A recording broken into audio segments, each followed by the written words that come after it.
So, good evening, everyone. This is Kishore, based out of Sugarland, Texas. Uh, so, since or before 5 years, we started a group called as Desi Friends or Indian Desi Friends to connect all the community members for different uh, for various purposes, right? we we had like we got Facebook or we got Twitter, we got other media, but when WhatsApp was in the initial days, I thought like WhatsApp is one good way where we all can share information, where we can support each other. If somebody is coming to a city, they generally don't have any information about things what is happening in that city, or where the good apartments are there, where good schools are there, or who are the best doctors in that area. So just I started these groups called Desi Indian Desi Friends. We started in Houston, then we extended it to Dallas, Austin, San Antonio. Right, we started first in Texas, and then basically it extended to nearly 30 different cities in USA. Now it is also in Canada. Those groups are also in UK now. So we completed nearly 5 years in last September. We have more than 30,000 members across all the groups. So initially we started to share information with each other, to share about like what events are going on. Then we thought like, let us extend these groups to other things which our community members are looking for. For example, when somebody comes to US, they want to buy a car, or if somebody is going back from US to India, they want to sell their car. So we started some auto groups. Then the other thing, they want to know about immigration, right? Most of our community members, 80 to 90%, are on H1s, H4EADs.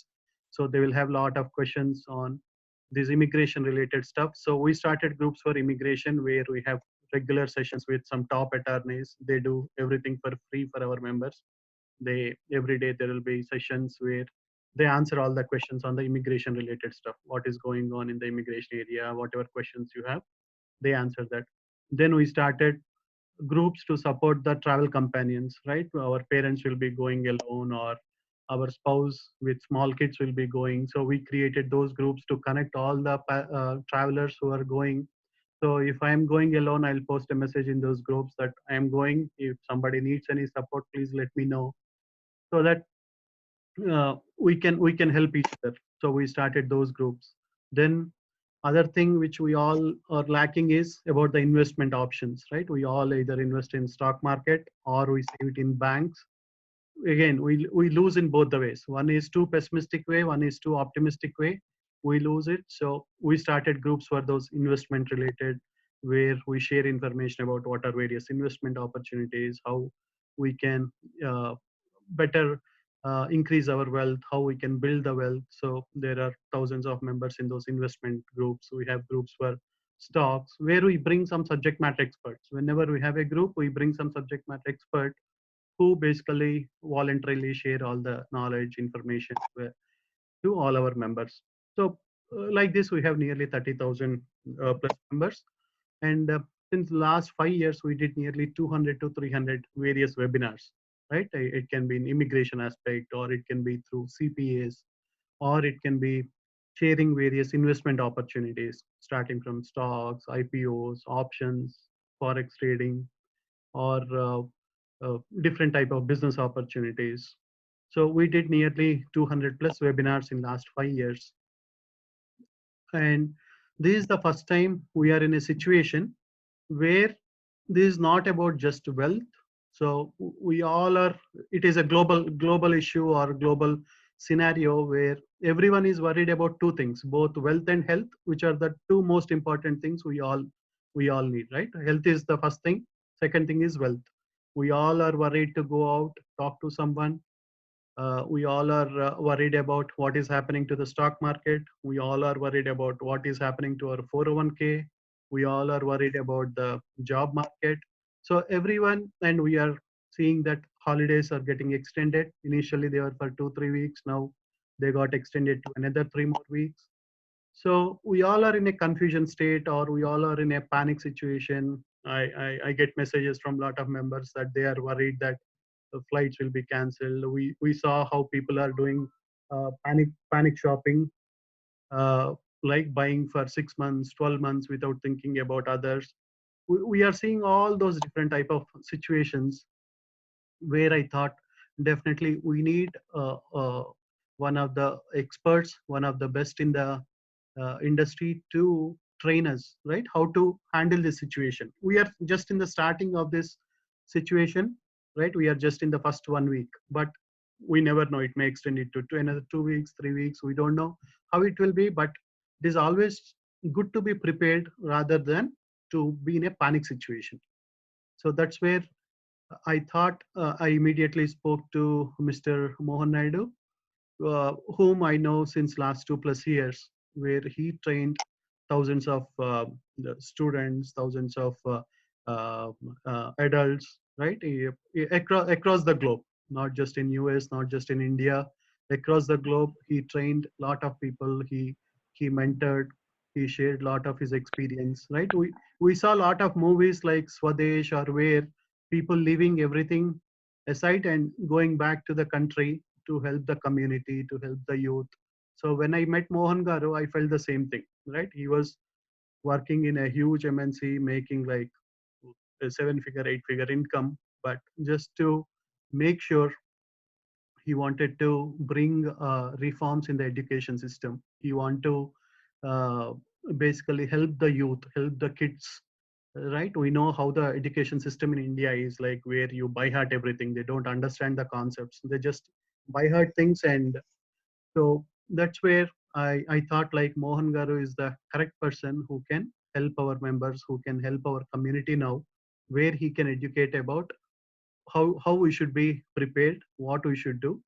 So again, as you can see on the screen, Mohan Garu got over 20+ years of management consulting experience in 500 plus, in several Fortune 500 companies in all in various continents like North America, Europe, Asia Pacific. He designed and delivered leadership development and spiritual programs for corporations and communities worldwide to some of the biggest corporations. He was also a professor for enterprise project management at Oklahoma City University, and he founded and he coaches thousands of students in his organization Wave Global, which was incorporated in Texas in 2016 to improve the learning systems. So I personally experienced, my daughters attended that program where within 2 days, 3 days, I can see that how their memory, how their mind power, everything increased. So that was a surprise for all the parents who attended in all different cities, right? So I'll talk more about that memory and mind power course later. But he trained and mentored over 3,000 students in last 3 years, right? He also authored a book called Awaken Your Magical Genius, to awaken inherent potential of youth worldwide.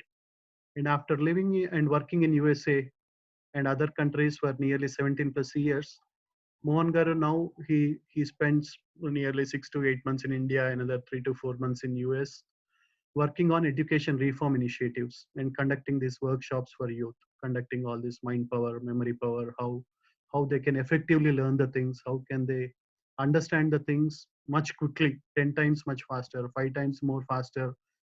Something which takes 30 days for a kid can be done within like 2 days, 3 days. They can learn much bigger things. So he's a wonderful mentor. So definitely I thought he's the best person to educate us or to train us, to guide us how our community uh, should be prepared without like feeling panic about the situation, panic about the corona, panic about the 401k, financial market, job market, all these things. How we should be ready, because if you are in a panic mode, basically our kids will be in much more panic mode, right? We are in a total different situation. Earlier, in all other things where you can send kids to somewhere, if there are holidays or something, we used to have parties or but now we are in a situation, each family is not talking to others, not meeting with others. It is like uh, a total different situation. Especially, we did not encounter, many of us did not see the SARS virus or something, or minimum those issues were not global earlier. But now this particular issue is a global issue. which is impacting each of us. So yeah, thanks Mohan Garu for immediately accepting the request and doing this for our community. And all yours, Mohan Garu.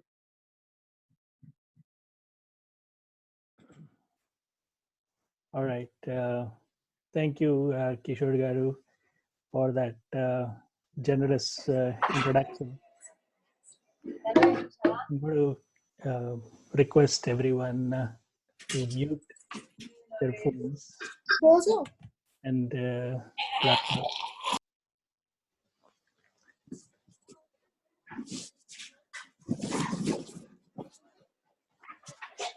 Yeah, Mohan Garu, I'll handle. All right. All right. Well, thank you, everyone, for taking the time to join us today. I'm told that we have close to 500 participants today joining from all over the world, different parts of the world. So, based on whatever time zone you are in, good morning, good evening, good afternoon.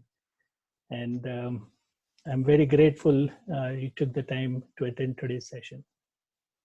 Now, typically, I do this session over a longer period of time, about 4 hours, because my preference is to have a lot of interaction and engagement throughout the session. But given the constraints of an online platform, and with so many of you joining us today, we will probably have limited interaction because of the constraints of the platform. And therefore, we may not be able to spend full 4 hours. But if any of you are interested in the full 4.5 hour session anywhere in the world, you could certainly reach out to us and we'll be happy to facilitate that for your community or for your corporations. So a few guidelines for today's session. Let me just quickly reiterate that.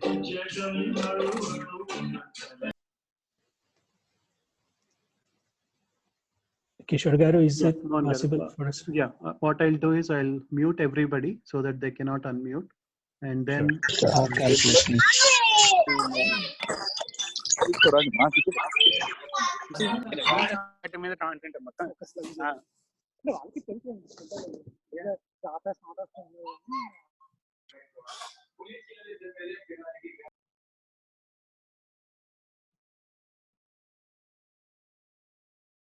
All right. So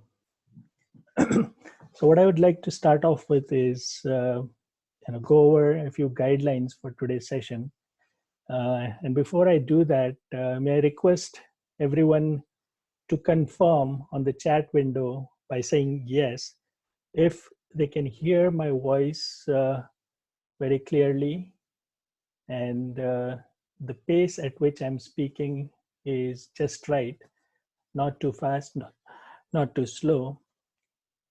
So I know that for the next couple hours that we have together, this is the pace and this is the volume of my voice that I need to maintain. Thank you. Thank you for responding.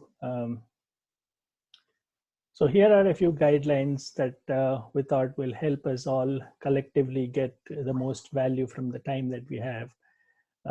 Because we have that many number of participants, we'll probably not be using the microphone for interaction, and therefore chat window will be used for interaction, where whenever throughout the session I engage with you in asking questions, I'm requesting all of you to use the chat window to respond with a yes or a no.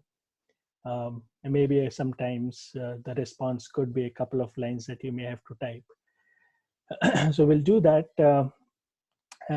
based on my close to a decade and a half experience of facilitating this retreat in different parts of the world. I know for a fact that what you're going to experience today or listen today is going to be a very different perspective, probably radical, very unconventional, and therefore you may have a lot of questions. There could be some ambiguity, some resistance, some non-acceptance of this new perspective. and you may have questions. Typically, in a in-person session where I have about 50, 60, or 100 participants, it's easier to engage and answer all those questions. But tonight, because of the online platform constraints, we may not be able to answer all those questions. But towards the end of the session, we will send you a form where you can send all your questions through that, and we'll be happy to answer those. Um, there could be some technical glitches along the way, happy kids jumping around trying to express themselves. So we'll have to bear all of those. And my request to all of you is to find a secluded place away from all distractions as much as possible. I know you are at home with the family around, but as much as possible, my request would be to find a place away from all distractions. And please do not multitask while the session is on. I hope everyone has had dinner or snack or breakfast or lunch wherever you're joining from. And uh, the session, the way it's designed, the way it goes is every aspect of the session lays a foundation for the next module or the next part of the session. And therefore, it's a very progressive approach, and it builds on top of each other. So therefore, in the beginning, you may find something that you probably already know or you've heard, and you start assuming, and therefore some people may not stay all the way till the end. My humble request to all of you is to participate and attend this session all the way to the end, and get the maximum value out of this. In my last 15 to 17 years of facilitating this for over 8,000 people, uh, we have had 100% uh, response where people have found value at the end of this session. And that's our intention, that you walk away from here with a lot of value. And um, all over the internet, there is a lot of knowledge, lot of information, lot of spirituality, lot of discourses, retreats that are available, a lot of insights, a lot of quotes from spiritual masters from east and the west. um, but in spite of having access to all of that, have you ever wondered why that wisdom or that spirituality or that knowledge does not stick to us? And over the years, what I have realized and my team has realized is, unless a spiritual insight or a teaching is real for you, unless it becomes your personal experience, it doesn't stick, no matter how good it is. So, therefore, our intent for tonight's session is for this to be real for you. And let me quickly talk about what do I mean by real. So, real is an acronym where R is relevant. So, whatever we are going to talk about today, about the mind and how it works and the nature of the mind, all those insights, unless it is relevant for you, unless it fits your life situation, it does not mean anything, right? So, uh, therefore, a good test for tonight's session is, at the end of it, if you feel, even in this corona mayhem where I'm worried about whether or not I'm going to get the supply of milk a week from now, or if you're going to run out of paper towels, or any other, a major unknown, unseen issues surfaces, would we still be able to apply what we're going to learn and make it relevant for our daily practice? If that happens, then this session is relevant for you. E is experiential. So I may speak here, it may sound like a monologue, which, although I assure you it's not going to be a monologue. I want each of us to be fully engaged, and it's going to be more experiential. So at the end of this retreat, beyond just the insights about human mind and how to gain a sense of control over human mind, If we understand and experience the truthfulness of that teaching, then it is value for you. A is applicable. So no matter how good a teaching or insight is, if I can't apply it in my life, you won't find any use to it. And L in the real is whatever I learned today, I need to start experiencing some kind of transformation. So there has to be some kind of a life transformation that needs to happen after I apply what I'm going to learn today. So only when you see this happening, then it is a real value, real experience for you. And this is probably one of the biggest reasons why we have all these great spiritual masters with long beards and bald heads and saffron robes. Uh, I'm wearing none of those. I don't have a long beard. I don't have a bald head. I am not wearing any saffron robe. But the reason I have this deep conviction in my heart that what we are going to learn today is extremely valuable is because this, what I'm sharing with you, is what I have experienced over the last 20 years, personally living life through these principles. So that's the intent. We want this to be real for you. And for that to happen, I have three requests from all of you. One, as we go through this session, uh, you all uh, probably don't see it, but you are carrying an invisible parrot, sitting on your top right shoulder, uh, constantly talking to you,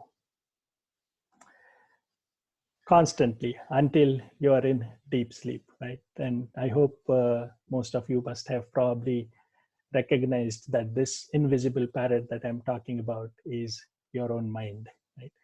So this mind is the number one reason that does not let you stay in the present moment. Okay. I'm going to take a couple of seconds and see if there is anything in the chat window that concerns me or that needs my attention.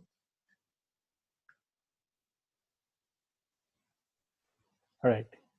So Kishore Garu, if I can request you to monitor Nitinji, Vibhaji, Kishore Garu, monitor them, and then we have a separate chat window going on the side. If you could let me know there if something needs my attention or if I need to answer anything for anyone. So I'm going to be focusing on the session and the screen here instead of the chat window here through Zoom. All right. So the three requests I have is you have already taken 2 hours, 2 precious hours of your day, of your evening to be here. So you've already committed yourself to be here. And I take it as a huge responsibility to make sure that it is worth your time, worth the sacrifice you may have made to be here. Right? So since you have already committed to be here, my request is be 100% present. What that means is you are anyway physically present here, but mentally, most often, we are not. Mentally, we are somewhere else. There's always this constant chattering of the invisible parrot that takes us away from the present moment. So my request is to give 100% presence, physical and mental. Now, some of you may say, well, this is exactly the problem we're trying to solve or came here looking for a solution and you're asking us to do that. Well, I will lead you to the solution on how we can achieve that state. But just mentioning this makes you aware that as your mind is distracted, you'll probably remember this is one of the three requests I have made. So therefore, I'm emphasizing it, reiterating it, reinforcing it. So the first of the three requests is please be 100% present physically and mentally. Second is please listen 100%. Most often what happens is you start hearing something someone say, you start digging into your memory bank and is like, oh yeah, I've heard this before. That particular spiritual master, or that particular shloka in Bhagavad Gita, or that particular verse in the Bible, or that particular WhatsApp video that I watched also talked about it, and I know where this is going, and so on and so forth. So what happens is, even before the person that is speaking or sharing finishes, we prejudge and make an assumption, sometimes even make a very strict validation that and move on, which means we judge way before we have even heard, understood, and assimilated what's being shared.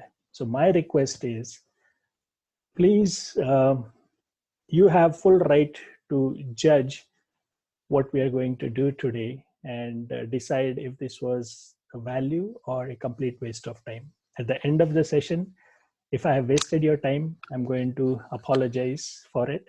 But my request to all of you is, until then, please hold back all your judgment and give me your 100% attention, and be here 100% present with 100% listening. And the third request is 100% silence. So while the session is on, there is going to be activities, there's going to be some meditative practices, there's going to be some engagement and exercises. So there you will certainly experience the silence, because it's part of the webinar, part of the retreat. But then we probably may have a 10-minute break sometime.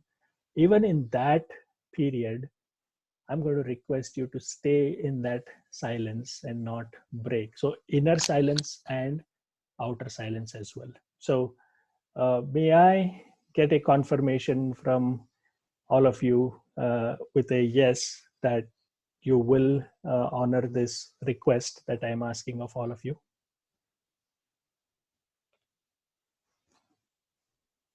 Great. Thank you. All right. So let's get started. You may feel a little rushed, but that's again because of the constraints of the time and the nature of online platform that we're using. But I'm going to do my best to make it complete in itself, even though we're not going to spend 4.5 hours in the time that we have today. What you're going to receive is going to be complete in itself. So let us start off with understanding the human mind. I mean, obviously, one of the most complex topics to understand, and be convinced that you have ever understood fully how the human mind works. Right? So, indeed, it is very complex. But if you understand the nature of the mind and are equipped with the right insight and the right training to manage the mind, not fight the mind, manage the mind, I'm sure 95% of the miseries that we experience in our life will be minimized and then eventually eliminated. So let us first, step by step, get into the process of getting a glimpse of our own mind, understand our own mind. Again, I'm going to reiterate, please, even if you feel like you know where this is going, or you've done this activity or this exercise, or you heard something that I'm saying, please set aside all of those assumptions, all of those past prejudices or pre-mind programming, and be 100% present and listening. So what we'll do is we'll go through an activity and exercise and get an insight into our mind. So for that, I'm going to request all of you to find a very comfortable posture on your chair, on your couch, wherever you're sitting. Find a very comfortable posture. If some of you have any issues with the back and you want to sit on the floor, lean against the wall, please feel free to do that. It is important that in the next few minutes, while we are doing this activity, you are not distracted by any of your body discomforts, and therefore find a very comfortable posture. Relax, take a couple of deep breaths, and then follow along the instructions with closed eyes. So let's start off with a couple of deep breaths.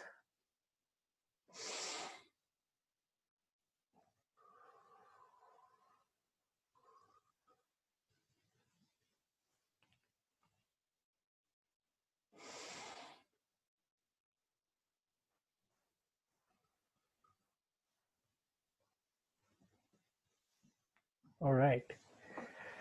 So let us all close our eyes and please follow along the instructions exactly as I narrate them, as exactly as I uh, tell them in the next few minutes. And this particular exercise or activity works best when you have your eyes closed, because then we minimize the distractions from all the other senses, and we are fairly and adequately focused on following along the instructions. So please close your eyes and imagine yourself on this beautiful beach. It's a very nice, pristine, white, sandy beach, very clean. You're actually experiencing the nice cold breeze. You're walking along the shoreline barefoot, and therefore you're experiencing the cold ocean water touching your toes. So actually immerse yourself in this experience where you're engaging all your senses. See yourself walking barefoot on this nice, beautiful, pristine beach, barefoot, with the cold ocean water touching your toes. So feel the cold in your toes. See yourself walking. And as you're doing that, about 100 feet from the shoreline, you see a sand dune, which is probably 75 feet tall, 100 feet away from the shoreline. So you're walking towards that now. And see yourself sitting on that sand dune.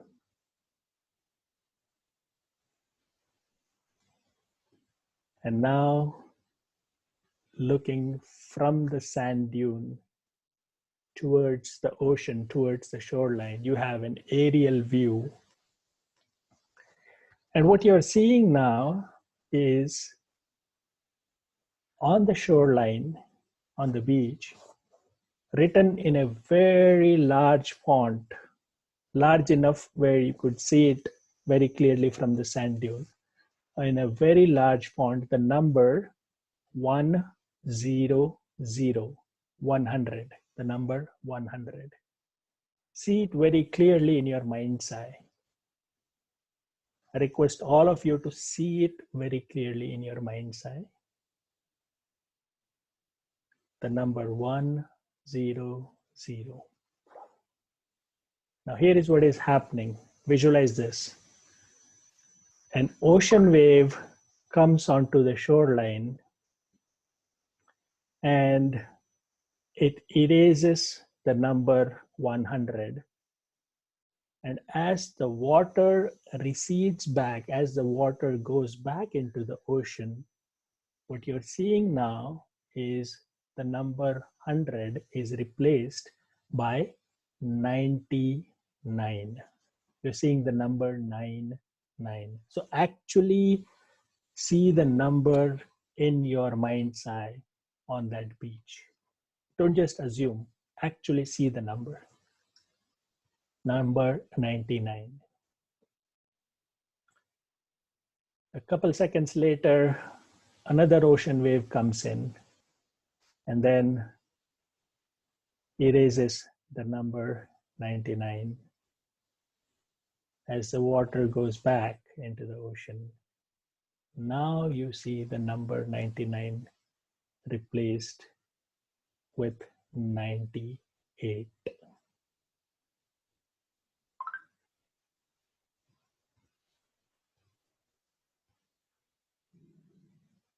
Now visualize another ocean wave coming in, and it's erasing the number 98. As the water goes back into the ocean, you see the number 97. So what is happening is, with every ocean wave, the number gets erased, and then as the water goes back, it's one number less. So I'm going to ask all of you now, with closed eyes, continue the process of visualizing an ocean wave coming in, erasing the number. As it goes back, it's one number less. Do it at your own pace, one number less going backward, until you hear me say stop. If you reach zero, then keep going negative numbers after that if you reach there. I hope everyone is clear what needs to be done in this exercise. So please continue to do that until you hear me say stop.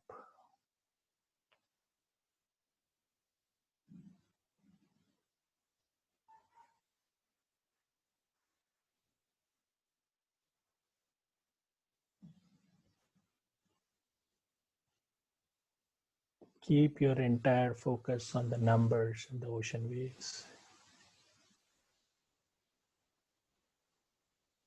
There may be several distractions around you, sounds, kids, dishes, TV, whatever. Ignore all that. Keep your focus, keep your attention on the numbers, the ocean waves. Continue this process until I tell you to stop.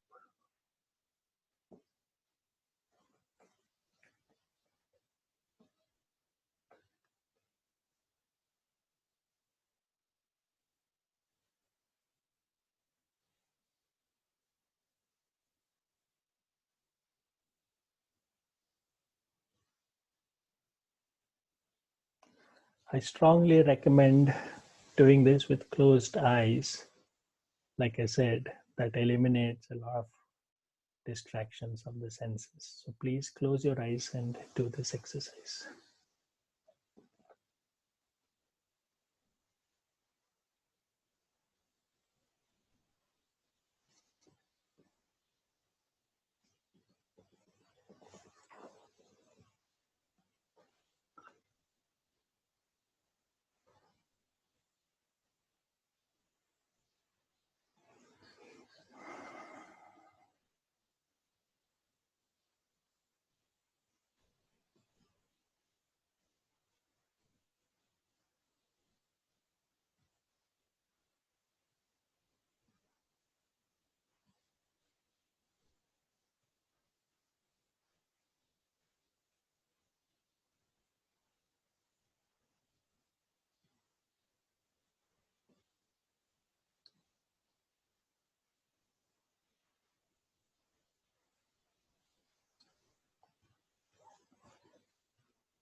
Now, as you go through this process of visualizing the ocean waves coming onto the shoreline and erasing the numbers, suddenly, here is what you're seeing. You see that the ocean is now frozen, and therefore the waves are no longer coming to the shoreline.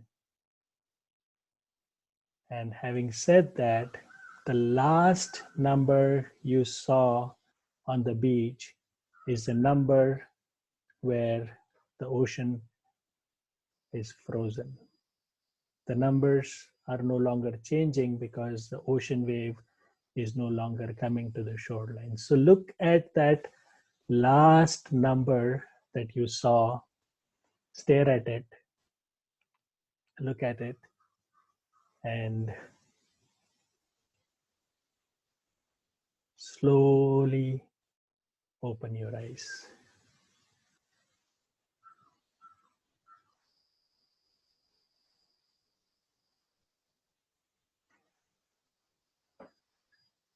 Good morning. I hope all of you all had a restful nap but didn't go into deep slumber, deep sleep. Um, so I'm assuming all of you were able to do this exercise without any confusion, or it was very clear for all of you to follow along the exercise. So what I'm going to request all of you is, in your chat window, please type the last number you saw in your imagination on the shoreline. I see 38, 51, 26, 17, 52, and the list goes on.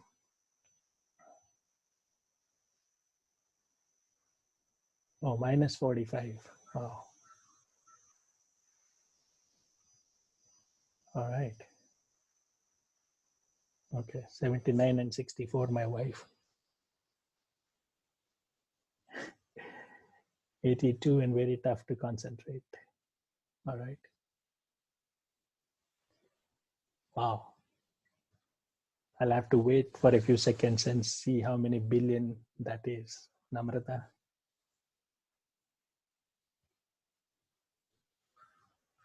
All right. 86 and your son is minus 19. All right. Great. All right. Thank you, everyone. As we can see, of course, Dhruv, you and your wife will never be on the same page. There's a gap of 70. All right. Um, thank you, everyone. Appreciate your quick responses. As we can see, there's a huge range of numbers that everyone saw, and all the way as high as I think 86 or 82 to as low as negative 45 and everything in between. Um, well, there's 99 as well, so probably the ocean wave froze a little too soon for Bhavnesh. So as we can see, there's this huge range of numbers that we saw everyone experienced. Nothing wrong with it. Some of you may have experienced or visualized the ocean waves coming in real fast, and therefore the numbers were changing real fast. And some of you may have experienced the ocean wave coming in slow motion, and for some, really, really, really slow motion. And therefore the numbers were not changing fast enough, right? So everyone's mind works at a different speed, right? And therefore, you actually created your visual based on the amount you want to spend, your mind wants to spend on processing and organizing and visualizing, and therefore you took your own time. So everyone's mind works at a different speed. No big deal, nothing wrong with it. Now, I'm going to request all of you to be extremely honest, which again is one of the big prerequisites to get value from this session is to show that 100% honesty with yourself, not for me, for yourself, so that you really get to the root of how your mind works. So honestly, tell me, how many of you, by typing yes, if you experienced this, type yes. How many of you experienced that at some point your mind wandered off from visualizing the numbers on the beach and went somewhere else?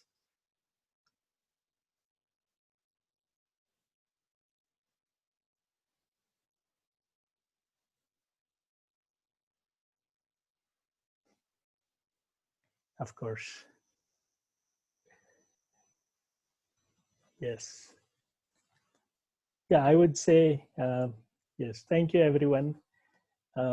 There's a series of yes, and somebody is saying 5 to 7 times.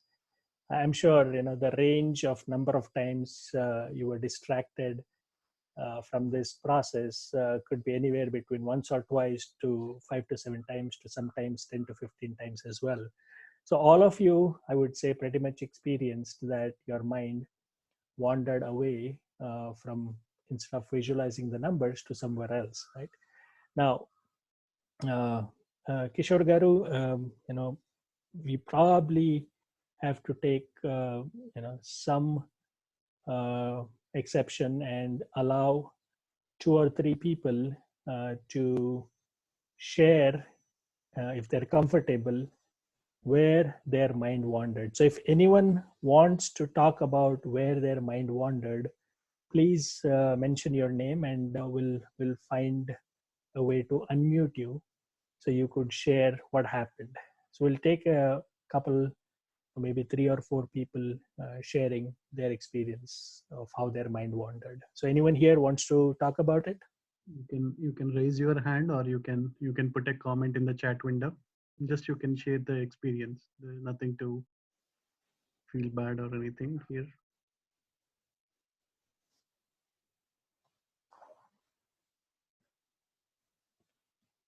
All right, Heyman.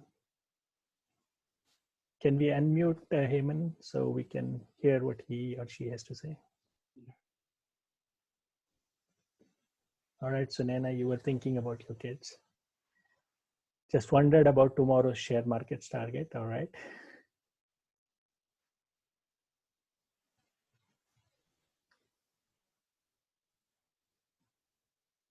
All right. Some office matter. Your daughter came and disturbed. All right. Just hearing noises around. All right.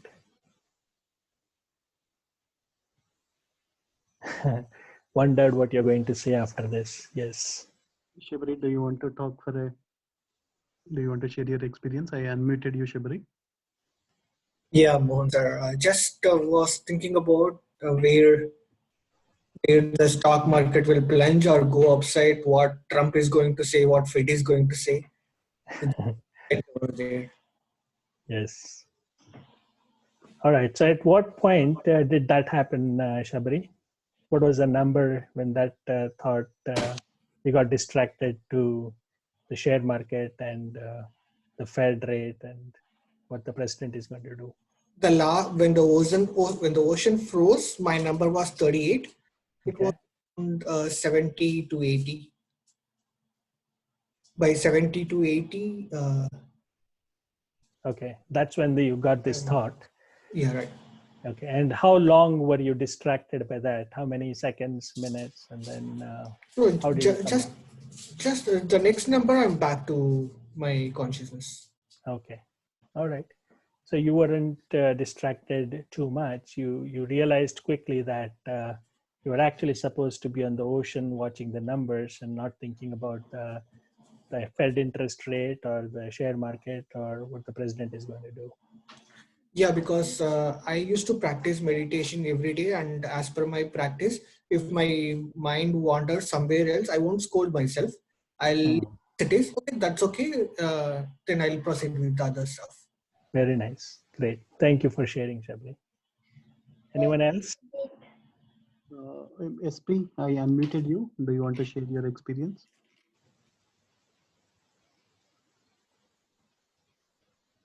SP, who just added a comment that thinking nobody lost anything in the market.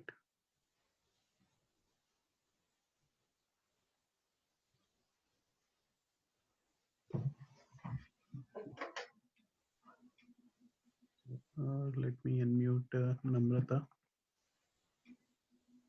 Namrata ji, do you want to share?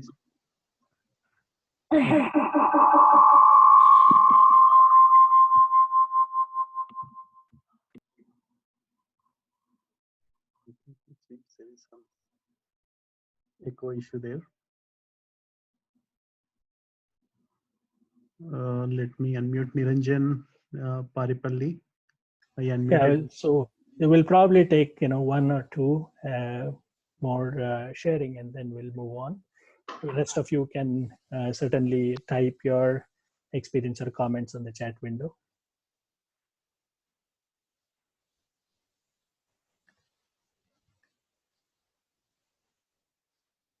All right. So Chetana is saying my mind was counting the numbers, but I was unable to visualize the number change. All right. PPB, you were going in the reverse order 100 to 82. You were busy trying to visualize the sky, not the numbers on the ocean beach. Yeah, Hemant, do you want to share? Yes, Kishore. I'm on. I could see the numbers going down, but at some point I was more looking at the minute details, like how was the font changing on the numbers. I was only focusing on the units place, not at the other number. And then I was not concentrating whether the water is coming back and really wiping off the number, and then the number is changing. I was just visualizing the number changing on the sand instead of water coming and going back, things like that. I was maybe looking at more minute details. All right. All right. Great. Well, thank you, all of you. Kishore Garu, we can mute everyone so we can continue from here on. Well, thank you for sharing all your different experiences. And we saw that, almost 90% of you experienced it, where your mind got distracted to somewhere else. And instead of doing what it was asked to do, it went and did something else. Now, something as simple as being on this beautiful pristine beach, enjoying the nice cool breeze and just watching the numbers change. I didn't even have you do any complex rocket math where you add something, then divide something, then multiply something. It wasn't any complex math. It was a very simple activity. And yet, on a beautiful beach, for the simplest of the task, your mind still could not stay at one place. That's the nature of our wandering mind. It is never not here. It is always out there. Now, in this process, one thing that we saw is, all right, we got distracted and then we came back to it. So we lost some time. So lost time, no big deal. We can make it up. But something else also happened. A lot of people must have experienced this, that the mind wandered off and started thinking about, all right, well, the share market is crashing. The stocks that I have invested in, my portfolio value, even if it's an unrealized gain or loss, my portfolio value has been dipping every day, and it's gone down by 30,000 or 40,000 or 80K and whatever else.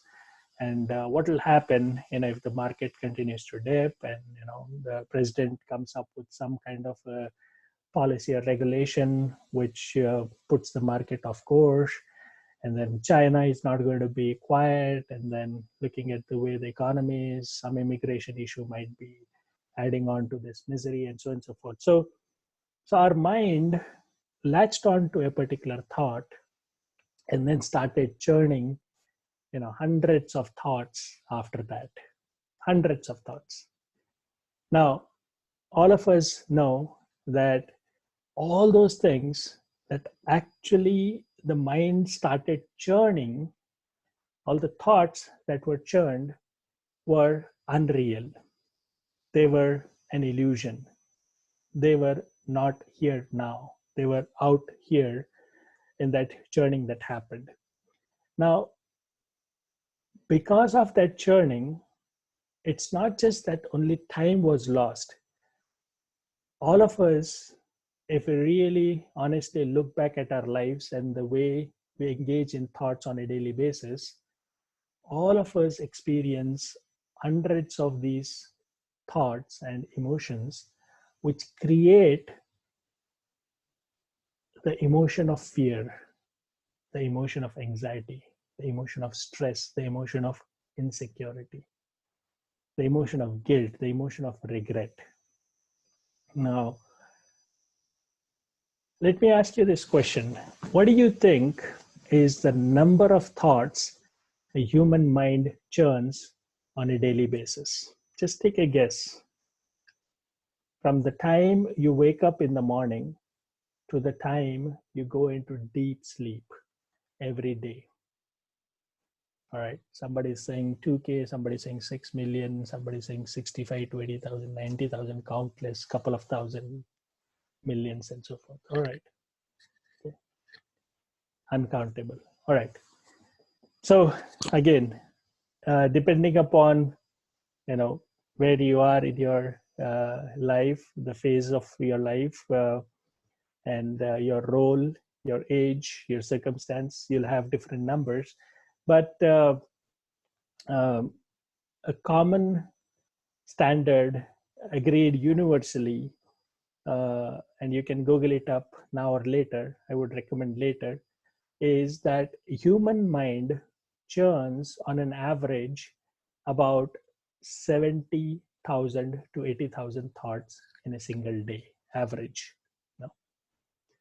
So let's just conservatively take it down to 50,000 thoughts in a day. All of us, whether we are aware of it or not, whether we're conscious of it or not, whether we believe it or not, or whether it is in our realm of attention every day or not, the fact is there are 50,000 conservatively thoughts that are churned every single day. Now, you tell me, out of these 50,000 thoughts, how many actual actions really happen through our body? If you get 50,000 thoughts, how many actions really happen, arise out of those thoughts? Just take a guess. All right, so I have some responses. Somebody's saying 1,000, somebody's saying 100, 10 to 15.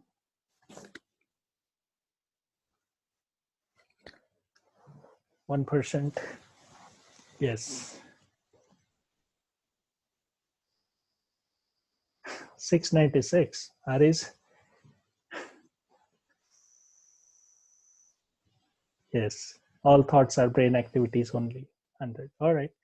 So I think we can say that there is consensus, from a large part of the audience, that if we have 50,000 thoughts churning in our head, only about 100 of those thoughts lead into some action.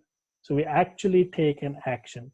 So let me just give you a quick example. Early in the morning, when you wake up from bed, obviously the first thing we look at our cell phone is, okay, let's just look at our WhatsApp messages, and for the youth, Instagram and Facebook and Snapchat and emails, the stock price, the closing price of the market of a certain stock, whatever it may be, right? There are like those activities that just suck us in.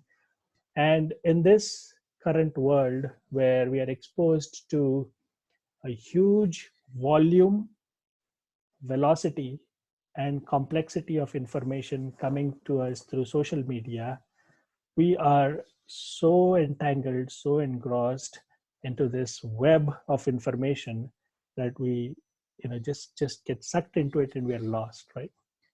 So out of the 50,000 thoughts that you get early in the morning, you get a thought about, okay, right now this may not be a relevant example, but when the school was the session was on, starts off with, okay, who is going to drop the kid off to the bus stop or to the school, and what time do I need to leave to go to work? Do I need to carpool? And so forth. So there's a lot of these discussion and questions and back and forth going on. So there are a lot of thoughts that are being churned, and then actually only a few actions happen. The wife and the husband, and I'm just making it up, I'm just hypothesizing it, assuming you can relate to this context early in the morning, where the lunch box has to be made, you need to get out and beat the rush hour, drop the kids off to the school, make a decision, and then somebody takes that action, the husband or the wife, right? So out of the 50,000 thoughts, only 100 actions happen in a day.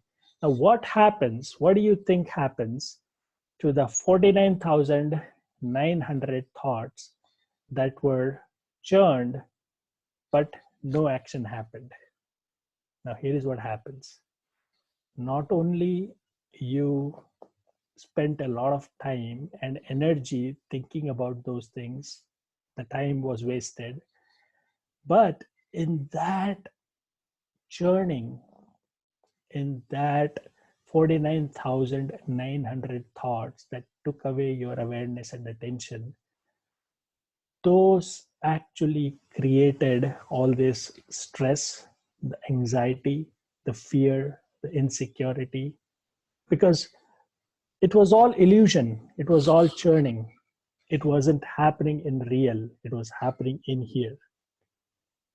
But something so unreal, something that did not exist, actually creates a real impact on our bodies.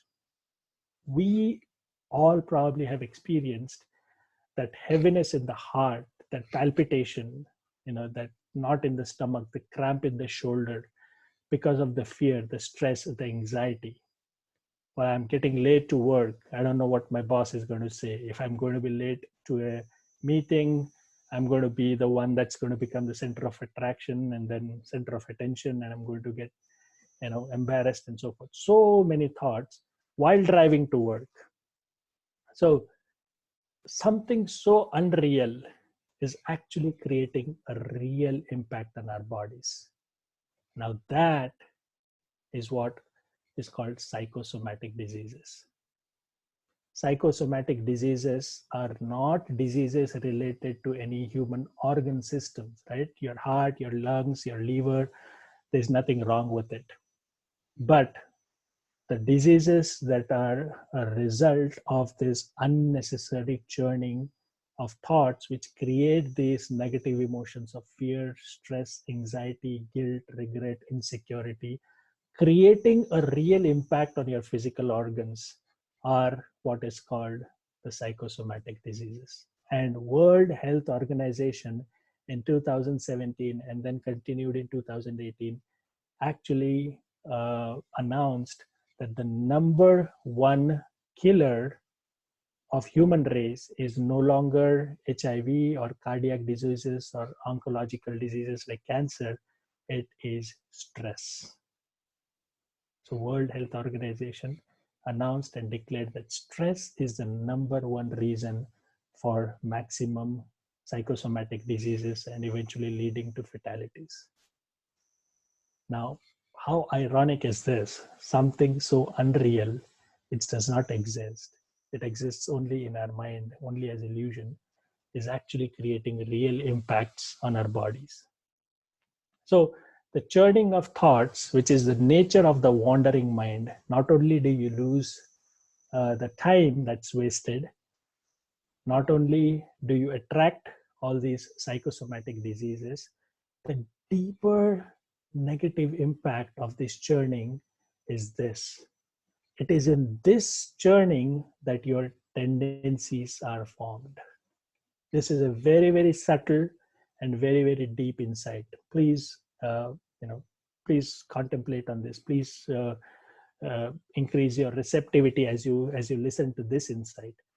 Your tendencies of fear, your tendencies of regrets, insecurities, guilt, or it can be any fear of public speaking, or fear of socializing, or fear of heights, or whatever it may be.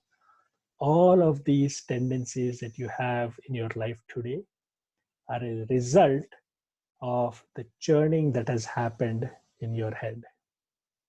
If we had time today, we could have actually have had people share their experiences of when was the first time they experienced the fear of public speaking, or the fear of heights, or fear of speed, or some kind of guilt or regret that they are carrying all along and have never been able to let go.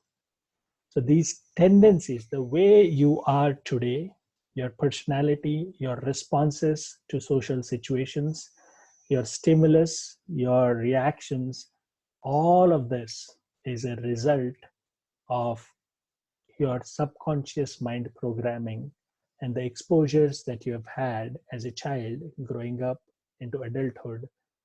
All the churning that has happened has created the tendencies which has now resulted into your personality. But that is a much, much deeper negative impact that we all experience because of the wandering nature of our mind. So time lost can be made up. Psychosomatic diseases, of course, unnecessary, but then over a period of time can be cured.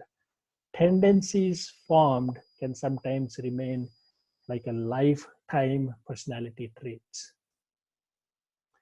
Now, there is a much deeper impact, not just loss of time, invitation to psychosomatic diseases, and all these unnecessary tendencies. Another very negative and very subtle impact that we all experience because of this wandering nature of mind is because it is never not here, it's always out there. It robs us of this access to inner joy. And if you relate to the current coronavirus mayhem that's going on, think about all the thoughts that you get. There's this constant scare of whether or not I'm going to get the supply of milk, the paper towels, the groceries. There's a long line.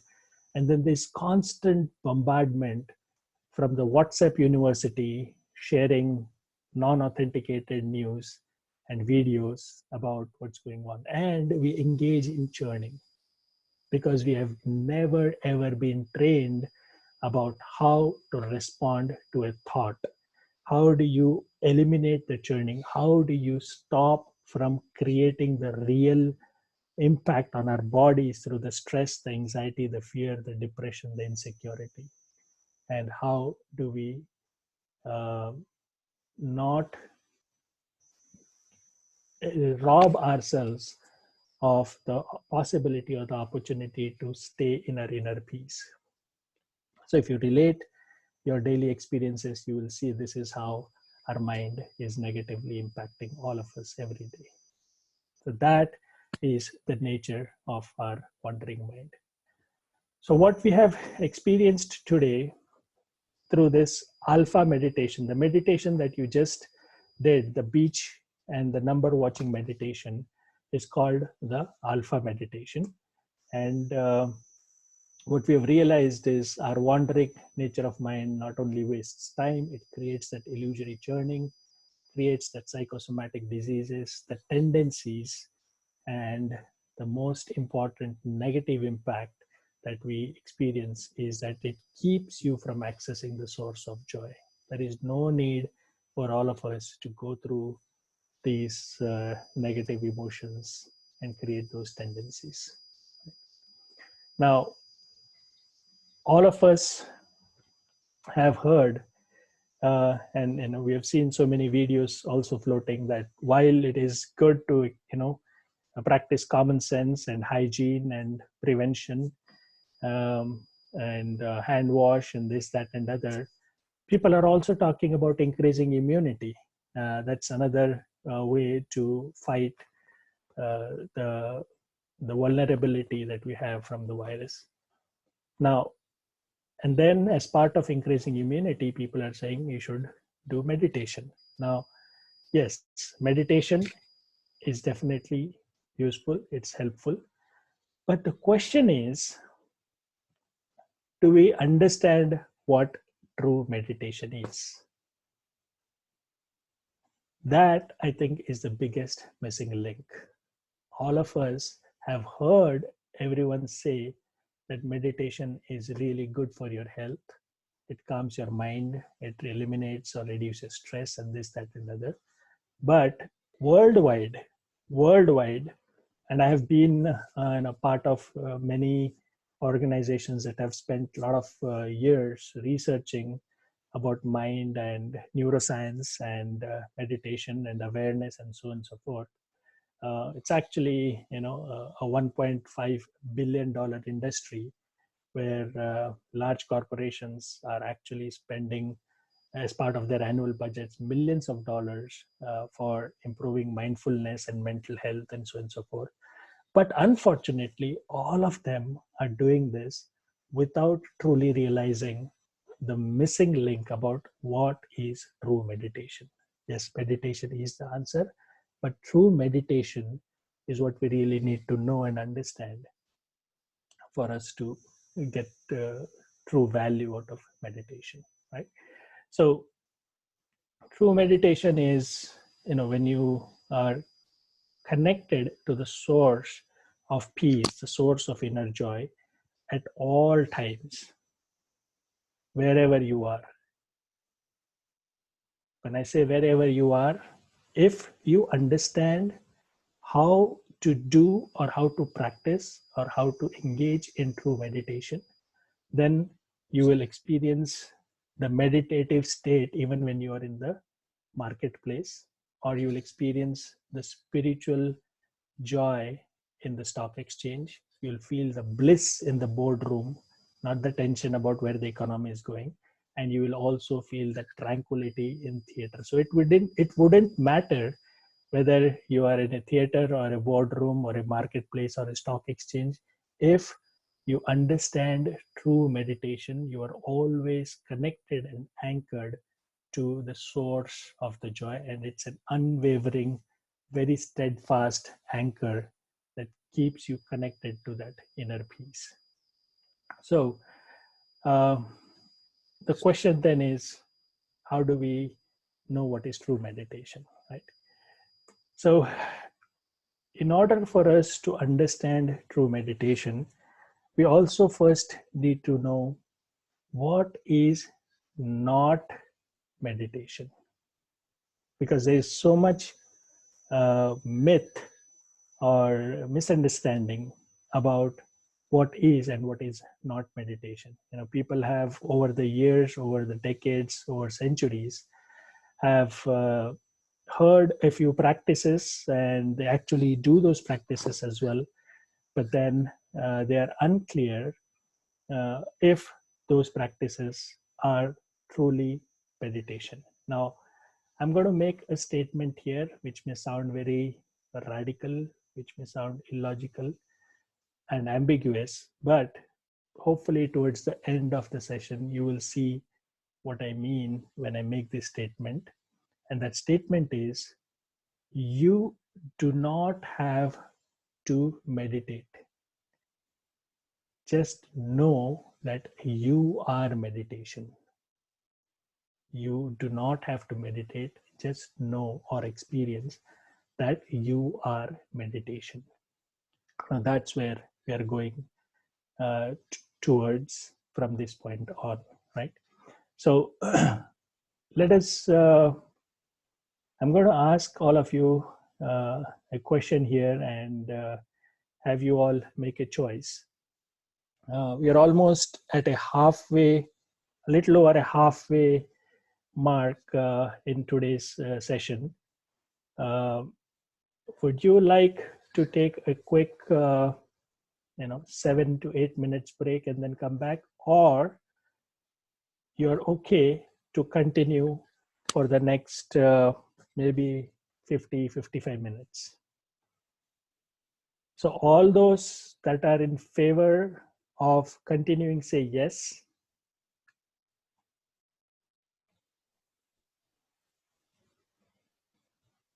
All right, great. Great.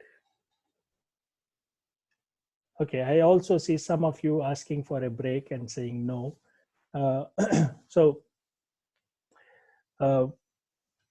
my because of the constraints of time, I'm sorry that we have to rush through this, but I truly intend for this session to make a huge difference and bring true value to your lives. So therefore, in the interest of time and in the maximum interest of maximum people that are saying yes, we will continue following the age-old concept of Bahujan Hitai. Whatever is in the best interest of maximum people will do that. For those that need a break or who said no, excuse me, please feel free to take a quick break. And if you can come back as soon as possible, I would humbly request you to do that, because this next part is really going to lead us to that, permanent solution on how do we gain a sense of control over our mind rather than our mind controlling us all the time. So let's just all of us, take a 2-3 minutes break. So not a 5-7 minute 7-8 minutes break or no break at all. So let's just meet in the middle and take a 2 to 3 minutes break, and then we'll continue from that point on. Is that okay?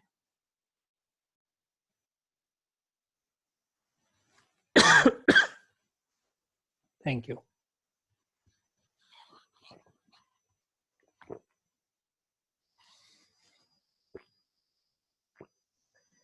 Kishore garu, we'll all take a 2 to 3 minutes break where, let's also make sure we stay hydrated. And if someone needs a bio break, the next 2-3 minutes could be a good time to do that.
All right. So while we are waiting for others to join, I'm just going to quickly respond to a couple of questions that was asked offline.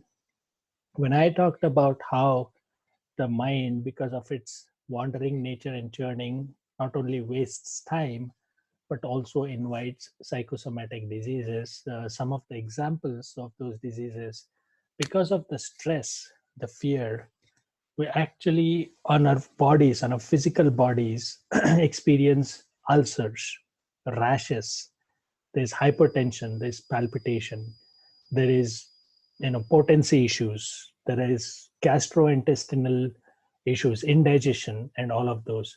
So in reality, there is nothing wrong with any of our organs, or nothing is introduced from outside to create a physical impact or a chemical process that impacts our organs. But the stress goes so deep rooted, even at a cell level, that it creates all this, it manifests as hypertension and gastrointestinal diseases, or skin diseases, or stress disorders. Those are the ones that World Health Organization felt that needs to be addressed at at a very radical pace, because it does not really need medical advancements or anything. It just requires being able to have control over the churning of this mind, and which is what we're going to learn in this next part, on how to do that, how to minimize and then eliminate the source which creates these psychosomatic diseases. So let's, I'm assuming most of you are back from your break. So we're going to go ahead and get started, continue from where we left. So I was talking about meditation being a solution, but at the same time, I also made a statement that understanding what is true meditation is the key. So a lot of people get confused between what they do to relax their body and mind, uh, which helps them feel good, which relaxes their body, like practices. Those of you that have heard about practices like yoga nidra, or some kind of muscle stretching, or brisk walk, or just laying down, and so some of these listening to calm music, and so on and so forth. So some of these practices, people have actually experienced calmness, people have experienced a reduction in the thoughts that create the anxiety. But because that happens, it is a mistake to believe that the practices that help us relax, which is the relaxation practices, are meditation. So that is the myth that we need to burst, because it creates a misunderstanding. So if you're going to call relaxation as meditation, then the true meditation that we must know should be referred to as true or complete meditation. So the best thing would be to then clearly differentiate or delineate between relaxation, concentration, contemplation, intention, and finally meditation. So let us peel off these layers of myths around meditation. So we start off with understanding that the practices that helps relax your body and mind are good, because then they prepare a ground for you to experience higher levels of awareness. But that relaxation is not meditation. It is useful. It helps prepare a good firm ground upon which you can increase your awareness and readiness to go to the next level and experience true meditation. But relaxation is not meditation. So now let us actually experience through some exercises what relaxation is and how it is different from meditation. So I'm going to request all of you now to again find that comfortable posture. All right. Is everyone doing okay?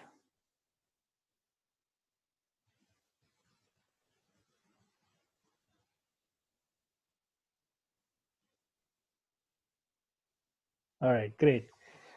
So now let's find a very comfortable posture and follow along this instruction for the next 3 to 4 minutes. So we'll try to complete these phases a little sooner, because where I am leading you to towards the end is really the essence of tonight's session. And therefore, even if you feel a little rushed, please bear with me and follow along. So please close your eyes and listen for distinct sounds around you. Listen for distinct sounds around you. Each unique sound that you hear, number it. It could be the sound of my voice when I'm talking, so that could be one. It could be any other sound around you. So close your eyes and identify as many sounds as you possibly can, unique sounds, and number them.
Try to catch even the most subtle sounds that you can.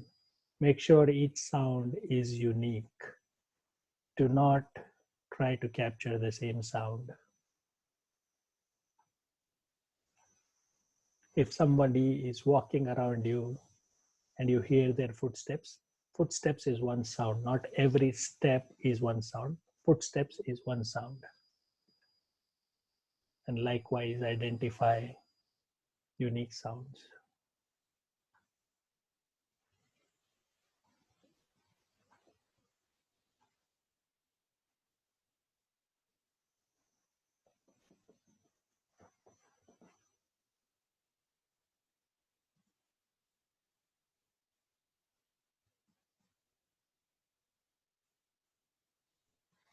Now slowly open your eyes, and in the chat window, please type how many sounds you could identify.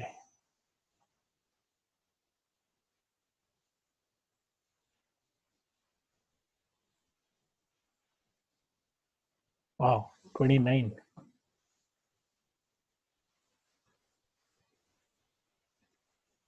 All right. Water in the fish tank, kids talking, fridge, my own breathing. Very nice, Raji. Great, fantastic. So if you could also, 25, wow. So if you could also quickly type some of the sounds, fridge, a beep, your voice, good.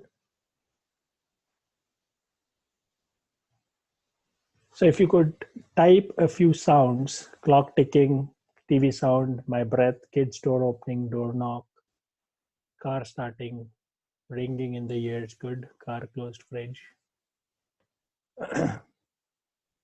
Chirping, TV, your voice, my cell phone, someone talking. All right, great. AC, yes. My heartbeat. All right. Very good. All right. So I think we have a lot of common experiences.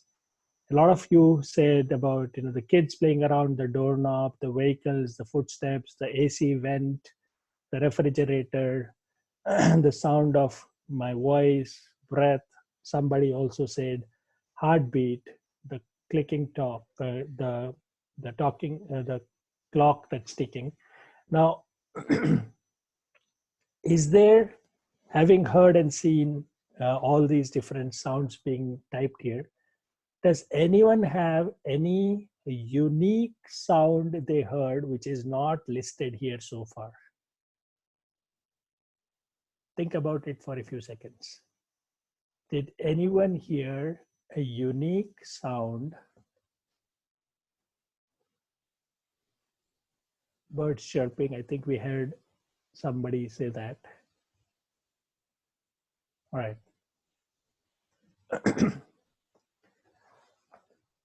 Slight echo, okay. Fire engine. All right, so I think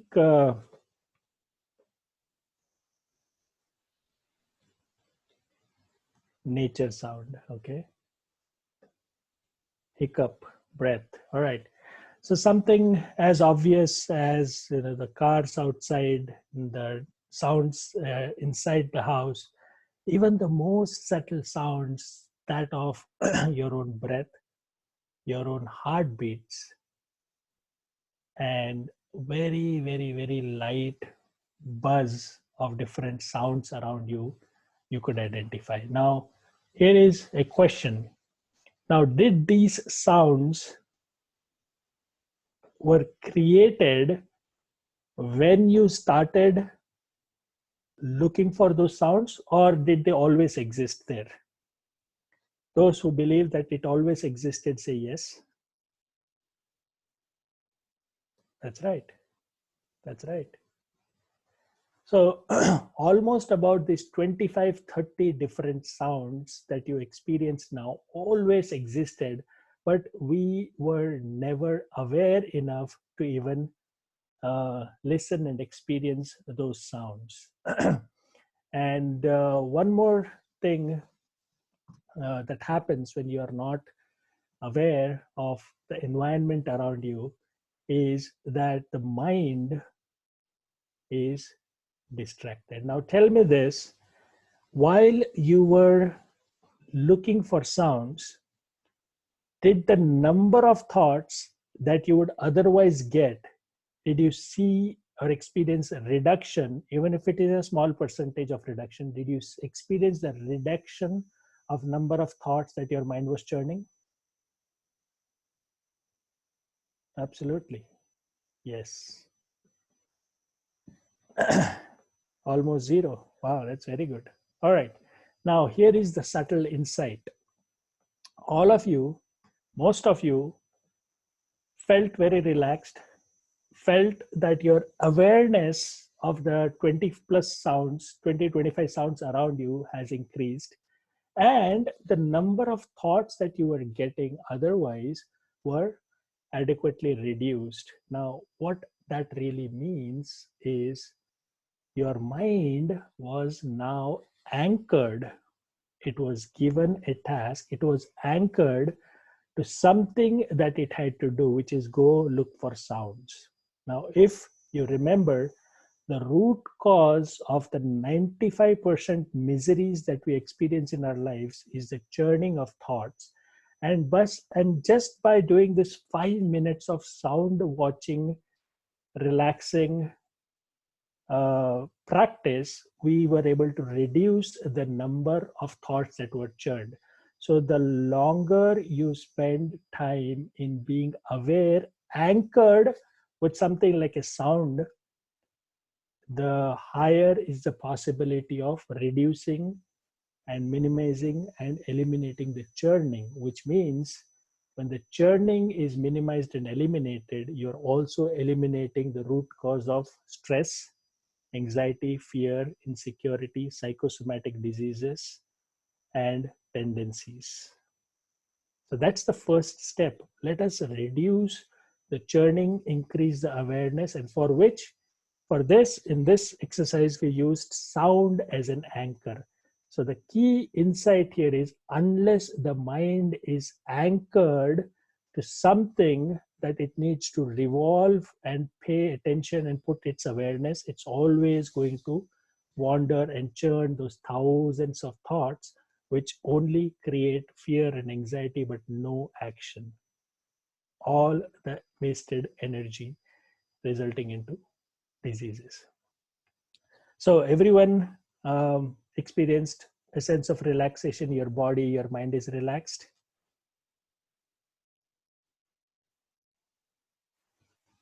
Great. All right.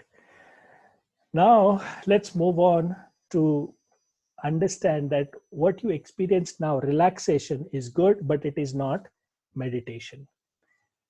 We need to also understand different layers and different definitions of what people think as meditation, but it is not, right? So let's now go to the next thing that people think is meditation, which is concentration, right? So concentration, you must have heard or read about or seen some of these practices where you light up a candle and you look at that candle continuously and then shift your attention to the tip of the flame and keep it there for as long as you can without blinking an eye. Now, how many of you have heard this kind of a meditation? It's called the Tratak practice. So those of you that have heard about this, say yes, please.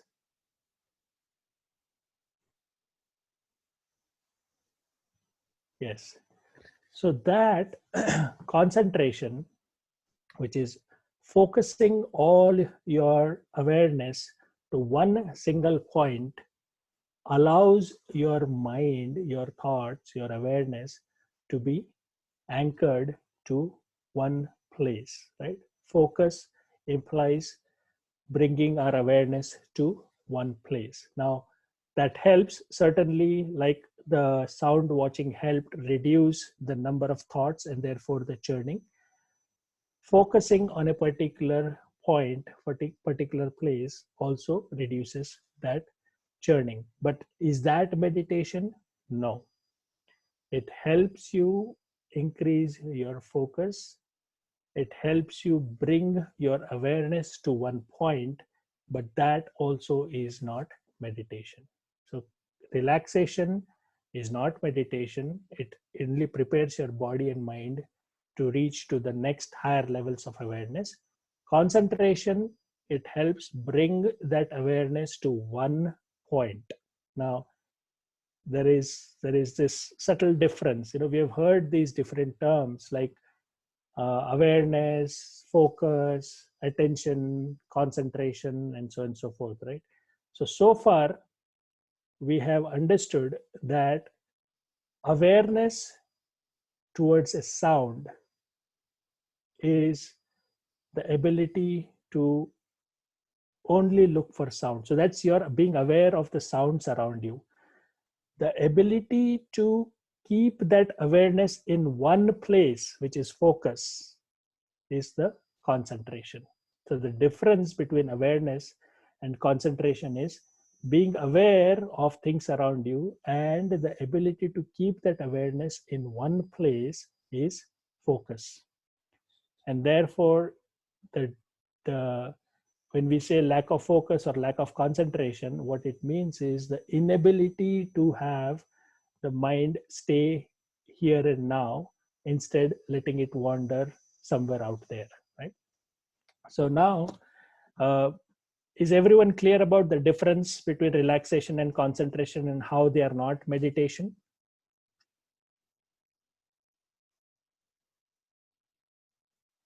Is this clear?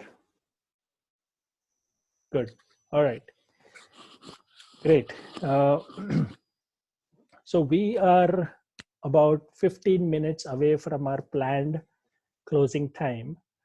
Let me ask you this, because in the first few minutes while we were waiting for people to join, we probably lost about 15-20 minutes, and then there was another 8 to 10 minutes of introduction. Is everyone okay with extending the session by 15 more minutes beyond our planned end time?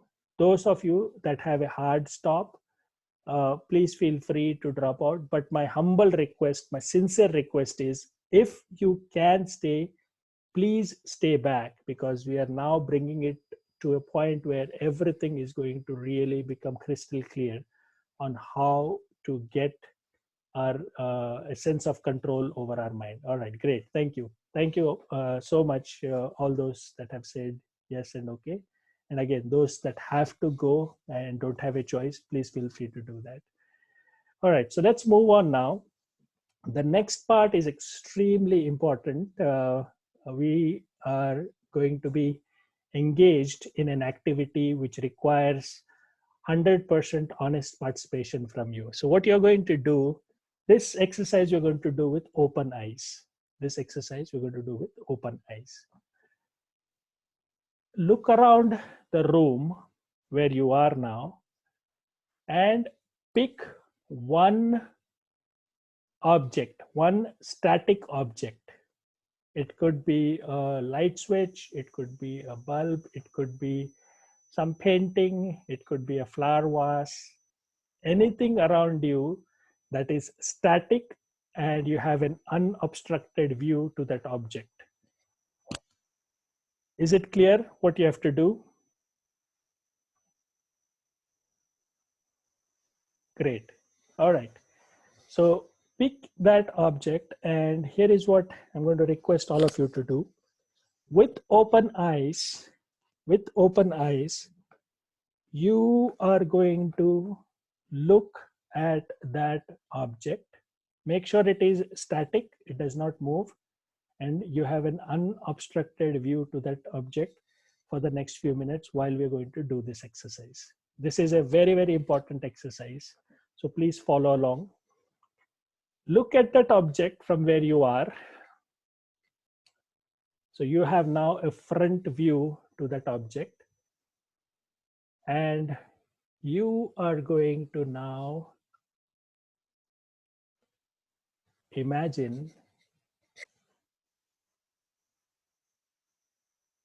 and see very clearly the color of that object, the shape of that object,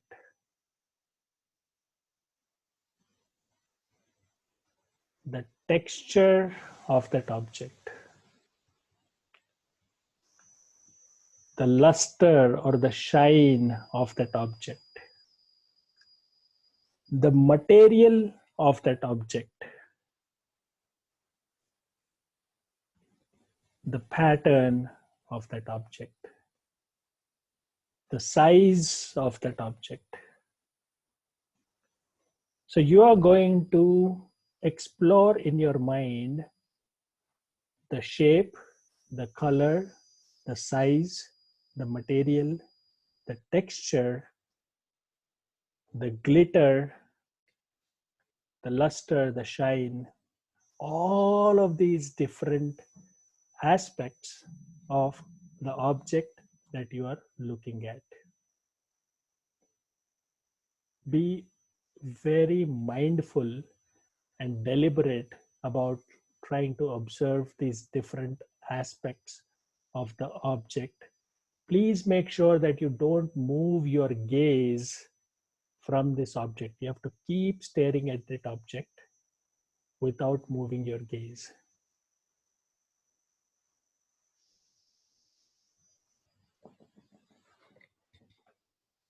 Now, sitting where you are without moving around, just visualize how would this object or that part of that object that you're looking at, how would it look if you were to look at it from behind? So you're not moving, you're not walking up to that object. Sitting where you are, just visualize how would that object or that part of object look like if you were to see it from behind. Visualize it. Would it be the same color? How would it look texture wise? Will it be dark? Will it be bright? Will the shape be different? Will it make any difference to the size if you see it from behind? So try to contemplate on these different aspects of this object from where you are as to how this would look from when you look at it from the rear side, from behind. And you're doing it with open eyes. Do not close your eyes. Keep staring at that object.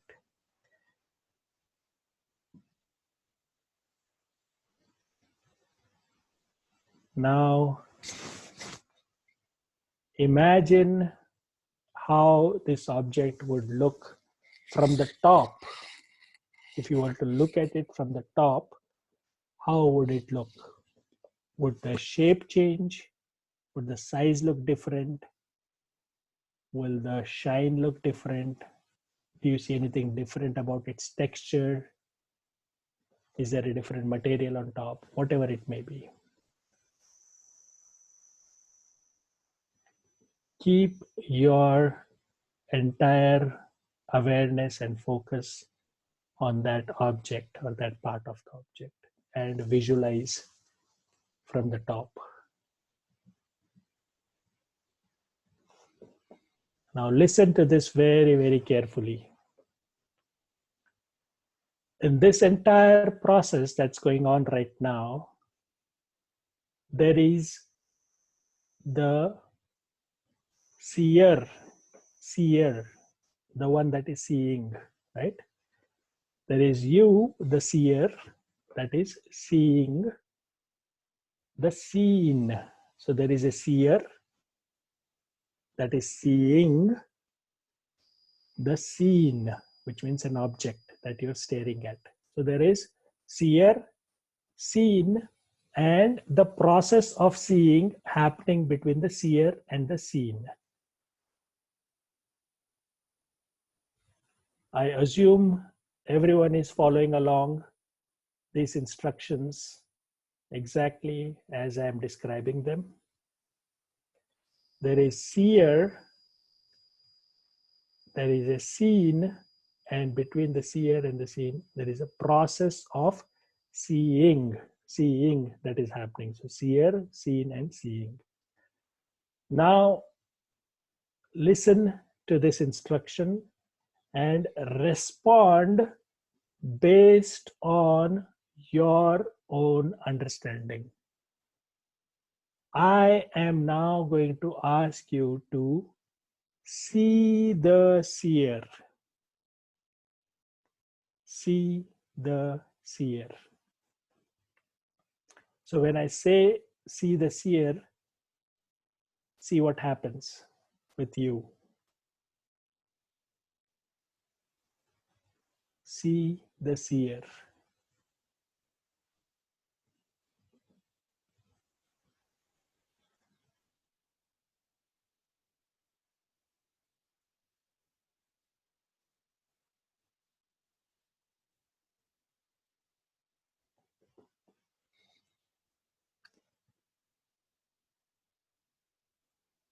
See the seer.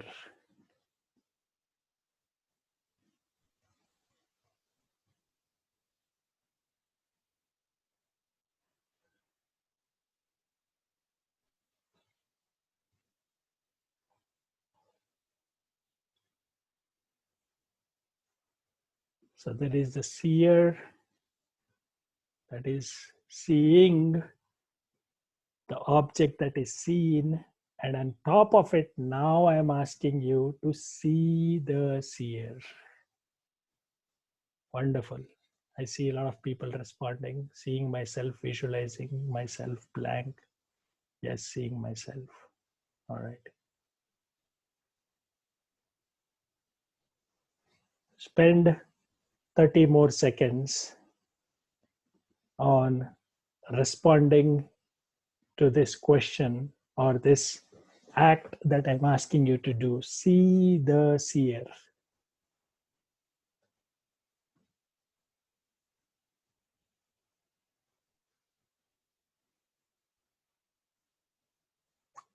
Very nice. Becoming aware of my body, myself, seeing myself from different angles. Same object, my nose. I'm seeing everything, including me. Very good. Very good, Venkatgiri. Seeing myself as if seen is seeing me. Very good. So which means the inside out or outside in view. Very nice. Does that become object itself? Amen. All right. Great. Thank you so much for those of you, to those of you that shared their experiences.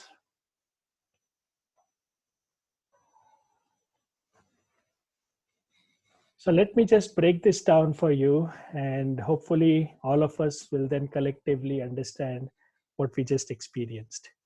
So when I said there is a seer, which means you, the person, seeing the scene, which is the object. So initially there were three components: the seer, the seen, and then the process of seeing. And then I asked you to see the seer. So it probably must be a little confusing. Well, I am the seer. I'm seeing that object. And this process of seeing is happening between the seer and the seen. Now, what is this new fourth dimension of seeing the seer? So my assumption is most of you experienced it, is that you actually saw a outside in view, like outside in view.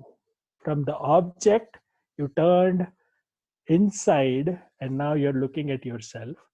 Or some of you may have also experienced that you are somewhere out here and seeing the seer, the seen, and then the seer is seeing the seen.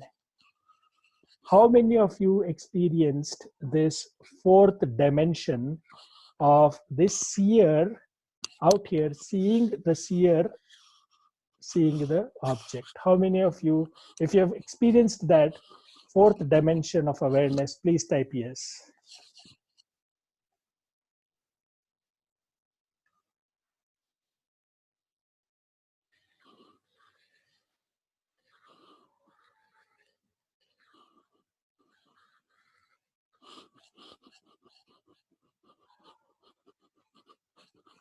Yes.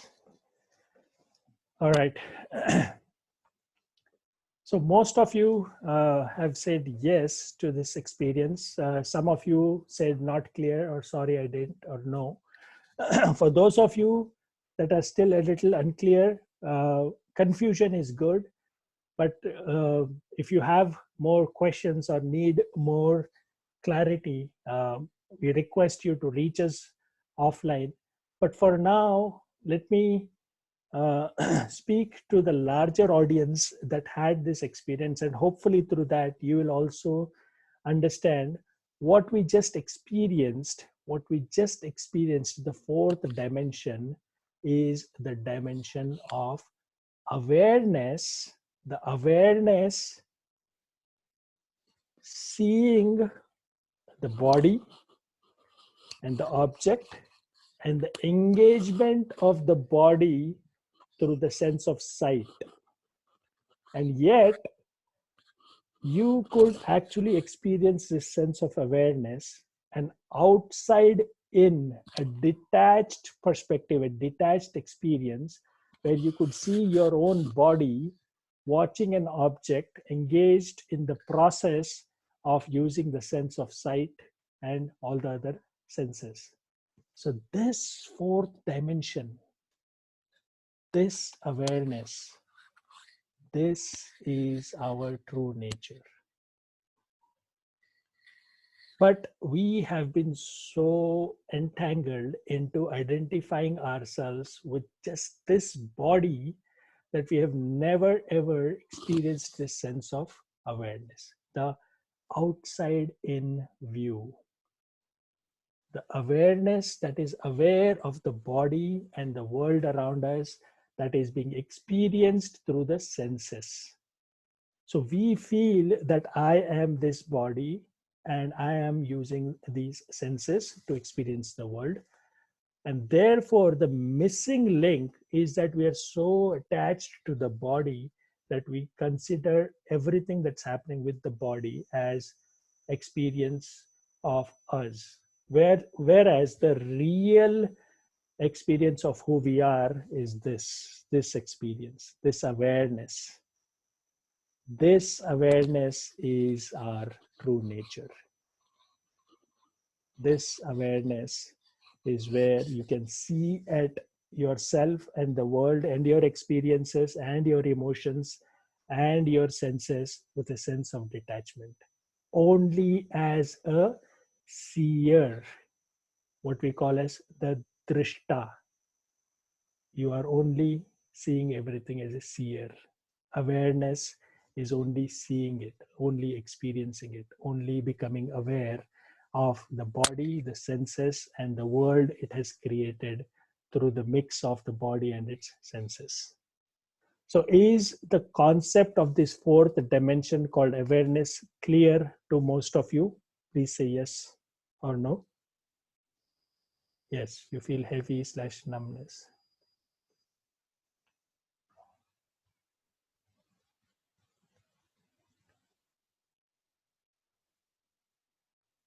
Yes. Wonderful. Wonderful.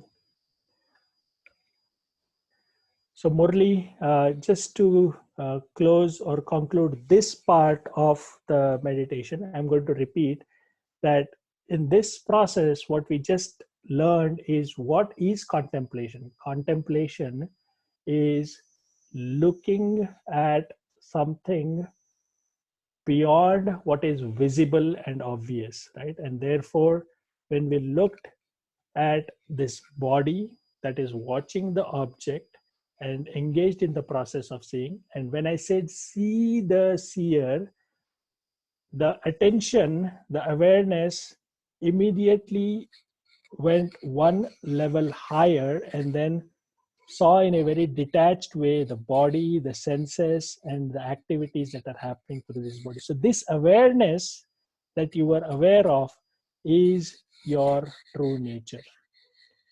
Contemplation is the science or the art of understanding what is present but is invisible because it was never in the realm of our awareness. We were never aware of this fourth dimension because we are so always entangled with the body and its senses.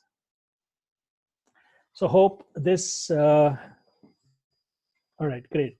Thanks for confirming your understanding, Murli. So now let's move towards,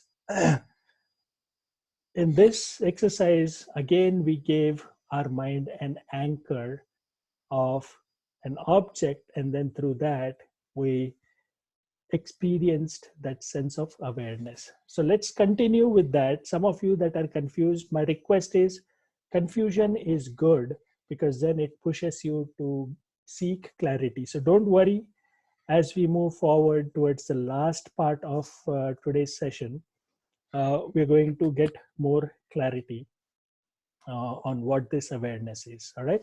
So let me quickly talk about intention so that we don't feel like that's left out.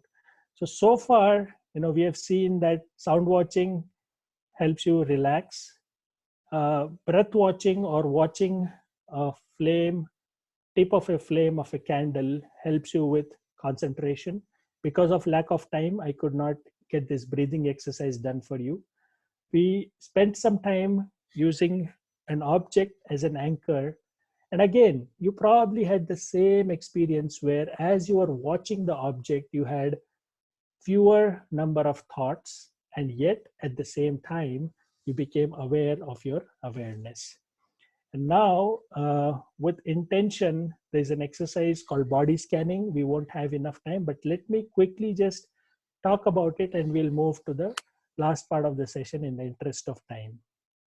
Intention, by definition, means having the control over where you want your attention to be. So we will just shorten this exercise and still experience that sense of control or intention. So what I would like all of you to do is imagine yourself as a tiny ant. You are a tiny ant, a very tiny ant. You can imagine yourself as a red ant or a black ant, it doesn't matter. Place yourself, this tiny ant, you are now in the center of your head. So imagine yourself on the center of your head. With closed eyes, imagine now that you are deep into the skull. So you have actually gone inside, and follow this instruction exactly as I'm describing. You are going to travel through. So first, let me finish the instructions and then you do this. Don't just start it. First, just listen to the instruction. You are going to travel through from inside your skull, moving down the veins and the blood streams to your right shoulder. So as you go through the bloodstream into the vein, you're actually seeing some red blood cells floating around. You'll see the muscles, you'll see the veins, you'll feel the warmth of the blood flowing through your veins. So you'll go from the skull to your right shoulder, travel through with the blood to your right elbow, and then travel down to your right wrist, and then take a quick tour of all your fingers, really quick. But don't rush yourself. Actually visualize yourself going through all these different parts of your right hand, and then slowly travel back from the palm to the wrist, to the right elbow, to the right biceps, right shoulder, and back into the center of your head where you started. So all of you, please close your eyes and do this exercise, and don't rush yourself without visualizing this, but don't take too long in the interest of time. So please do that, and we'll take probably a couple minutes to do that.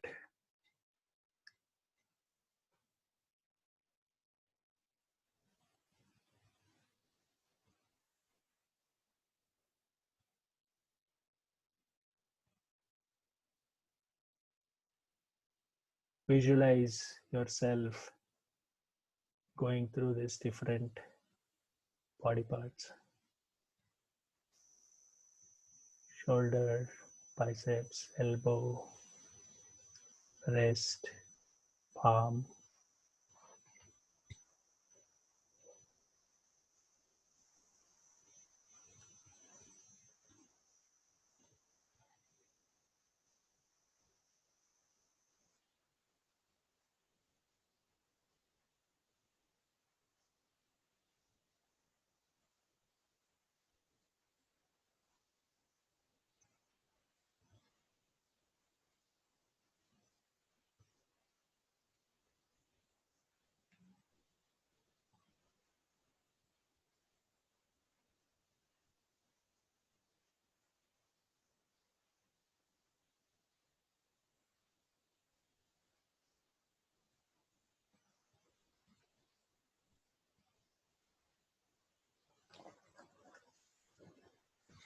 don't mean to rush you, but hopefully all of you went through this process of visualizing yourself going through these different parts. Was everyone able to do this? Is everyone back into the part of the head where you started? Very nice. Good. Thank you. So one thing I wanted to add was that as you go through this process, if you feel some kind of itch, some kind of urge to make some adjustments, or there is some pain, do not address that. Just experience it, go through it, right? Now, what we just did now is a very, very important, subtle but very important insight, that as we moved our awareness from head to shoulder to the biceps to the elbow to the wrist to the palm to the fingers, you all probably experienced that your entire attention, your entire awareness was into the bloodstream, the blood vessel, the red blood cells, the muscles, and so on and so forth. Is that true?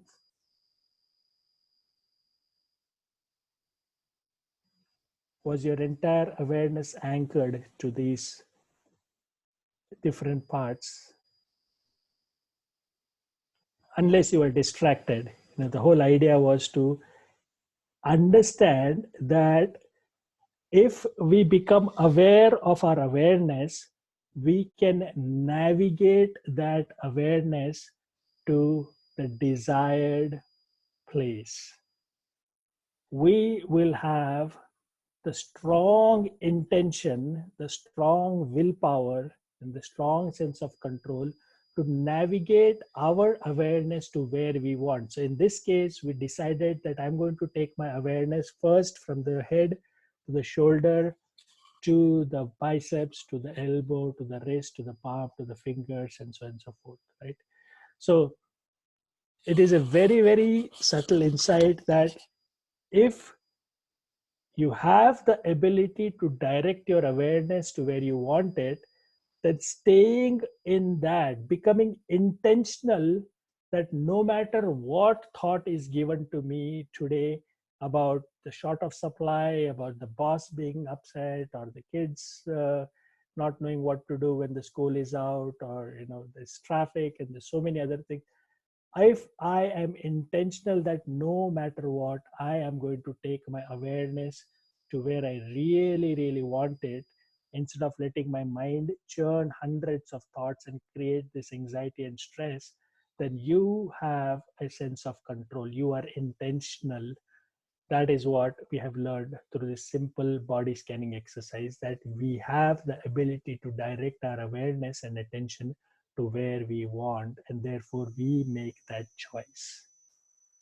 Now let us move to the last and the most important part of today's retreat, and that is truly going to lead you to learning how to have that sense of control over your mind. All right, so is everyone ready for that? All right, great. So in this last exercise, here is what we're going to do. So I'm going to give you an example of how this process is going to work, so you are clear when you actually engage in doing this process. So imagine there is a small puppy. Imagine there is a small puppy that has lost its way, and it's trying now to get back home. Probably the kids took the little puppy to the playground, and as it was getting dark, the kids came back home and the puppy was left behind. Now this puppy is trying to get back home, and it's on the sidewalk walking what it feels like towards home. And as it is walking, it sees some red shoes walking towards it. wow, red shoes. The puppy is attracted to the red shoes. And then the red shoes walk past the puppy, and the puppy turns around and then starts following the red shoes, which is going in the opposite direction. And then as the puppy walks there, it sees blue shoes walking towards it and then making a right turn. And now the puppy leaves the red shoe and starts following the blue shoes. And it's going in a completely different direction. As the puppy goes through following the blue shoes, it starts to hear some sounds.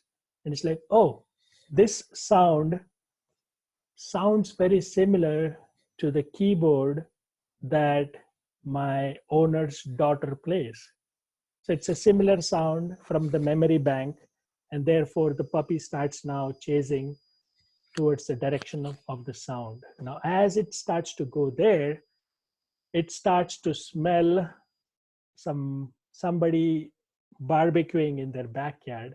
It's like, oh yeah, yummy. This taste, this fragrance, this smell is very similar to what I have experienced at my home. So now instead of chasing the sound, it is now going towards the smell of that food, right? So this is what the puppy is doing. It starts finding its way to home, but then it gets distracted by a red shoe, which then leads it to a blue shoe, and the blue shoe leads it to a sound, and the sound leads it to a smell. And now it's completely lost. It doesn't know where it is, and it just keeps running around here and there, right? Sounds very familiar. That's how our mind works. So in this next exercise that we're going to do, here is one simple thing I'm going to request all of you to do. You are going to close your eyes and become aware of your thoughts. A thought will come. Oh, he said 15 minutes after 7:30. It's already 15 minutes. When is the session going to end? It is a thought that has come. My request to all of you in this exercise is every time you get a thought, instead of chasing the thought like the puppy chases the red, blue, the sound, the smell, all you have to say is next. Just say next. Do not chase the thought. Do not engage in churning. Do not get latched onto that thought and get distracted. All you're going to do is say next. When you say next, just wait for the next thought to come. When the next thought comes, again do the same thing. Do not chase it. Do not follow it. Do not go into the details. Just say next. Is this clear? Is this clear to everyone?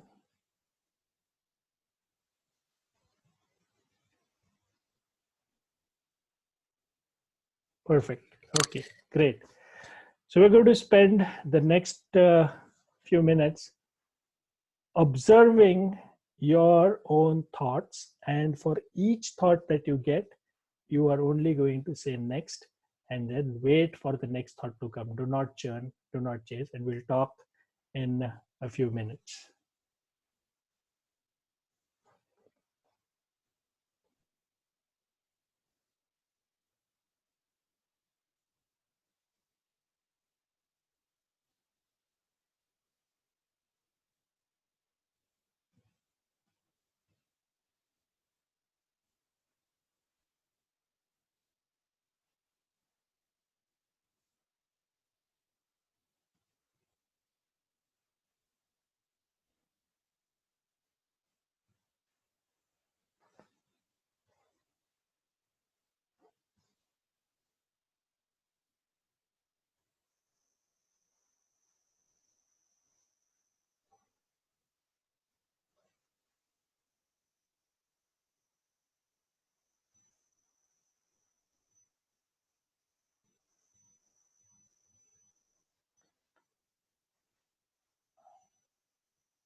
Remember to not chase the thought like a puppy.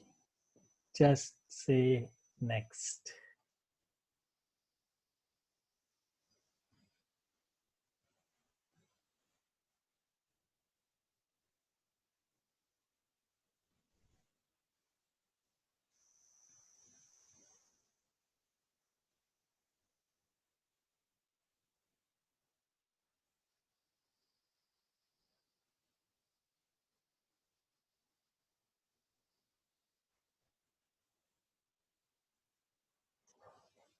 If any of you are experiencing this feeling of, oh, there is no thought, that also is a thought. Just say next. Wait for next thought. But do not chase it.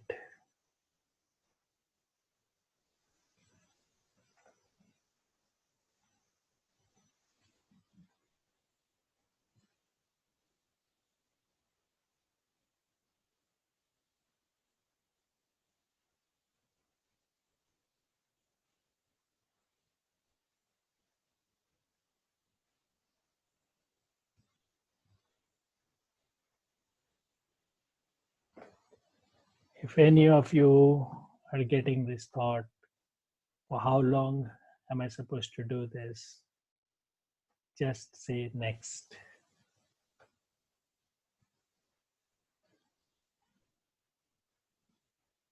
When will this session end? Next.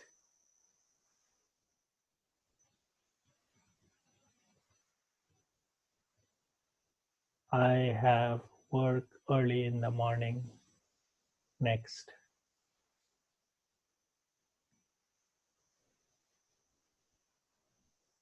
There is pending work that needs to be done tonight. Next.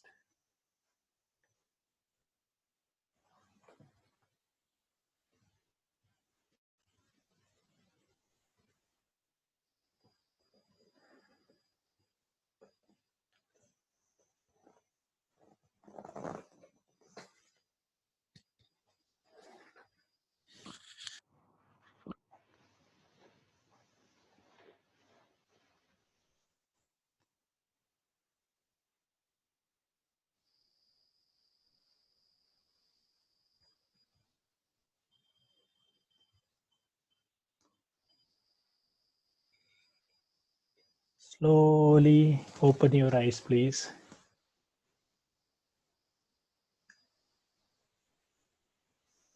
Was everyone able to do this exercise clearly with no confusion? Wonderful. Great. Now, how many of you experienced that in this exercise, when you actually want thoughts to come, you had fewer and fewer thoughts? Yes?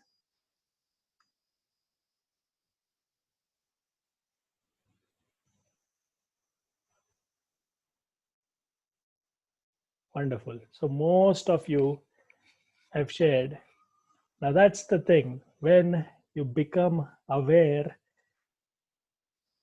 when you are asking for thoughts, the thoughts won't come. Now, how many of you also experienced that the gap between two thoughts was longer and longer? Yes?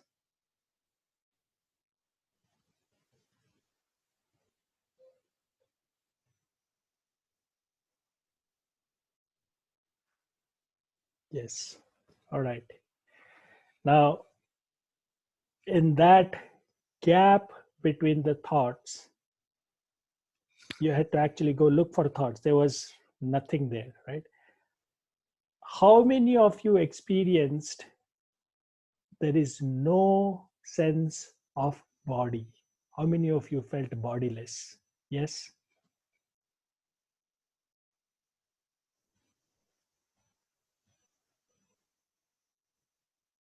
Wonderful. So there was, in this gap, in this space, between two thoughts, there was no sense of body.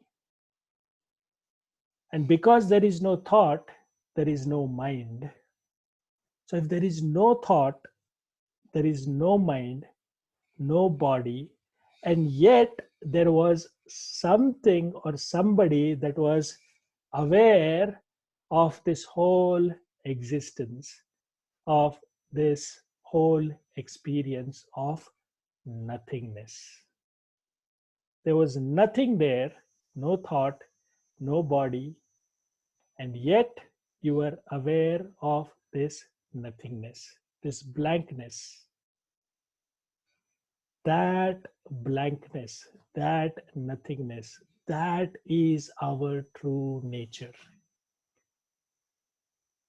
When there is no thought, there is no churning, there is no chasing, there is no tendency, there is no fear, there is no anxiety. Because if you notice, out of those 50,000 thoughts, 49,900 thoughts every day are creating this churning and then those additional emotions of fear and insecurities and guilt.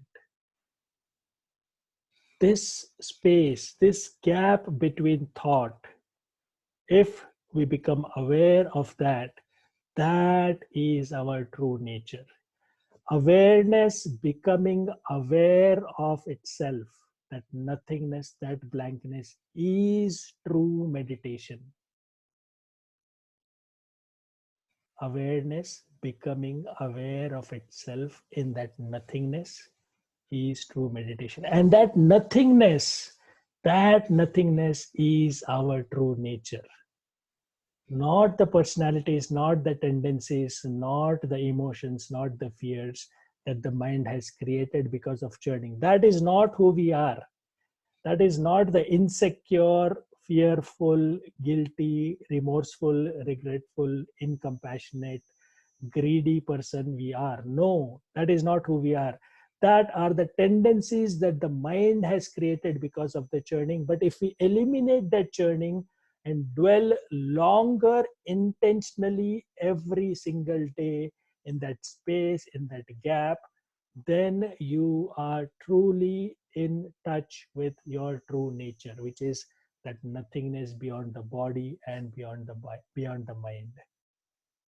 That awareness is who we are. And that is why I said you do not have to meditate. Just know that you are meditation. The awareness, becoming aware of itself, is the highest form of meditation. That is who you become in that nothingness. And that is why we say you do not have to meditate. Just know and experience that you are meditation, the highest form of awareness. Now imagine your day from the time you wake up to the time you go to bed. If you practice next every time you get a thought, the one, especially one that introduces fear, uncertainty, guilt, all of those thoughts, right?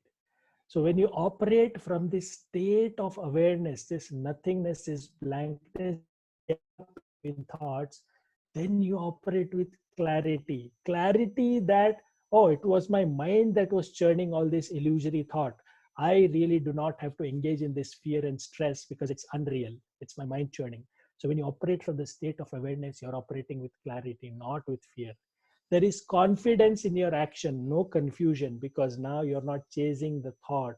You are just waiting for a thought which is going to trigger action. And these are those 100 out of 50,000 thoughts that will absolutely happen through your body because it's necessary for your body, for its safety, for what it is supposed to do on a day-to-day basis, for its livelihood, for being for fulfilling its responsibilities, for its safety, and for providing for its dependents as a family, as an employee, and so forth. So trust me when I say this, whatever is absolutely necessary, the thought will be given and the body will do its function. The remaining 49,900 thoughts which created all these negative emotions are unnecessary, and it will go away if you become aware of your awareness and increase the gap between thoughts through saying next. So you will operate from confidence, not from confusion. You won't feel insecure, you will feel more calm. You will not be entangled in the uncertainties of whether or not the Fed rate will be increased, or Trump is going to announce some policies or some immigration issue. All of this is the churning in your head. 49,900 thoughts. Those are unreal. Do not entangle yourself. Do not chase them like a puppy. You will not get entangled in those uncertainties. You will operate from a sense of conviction.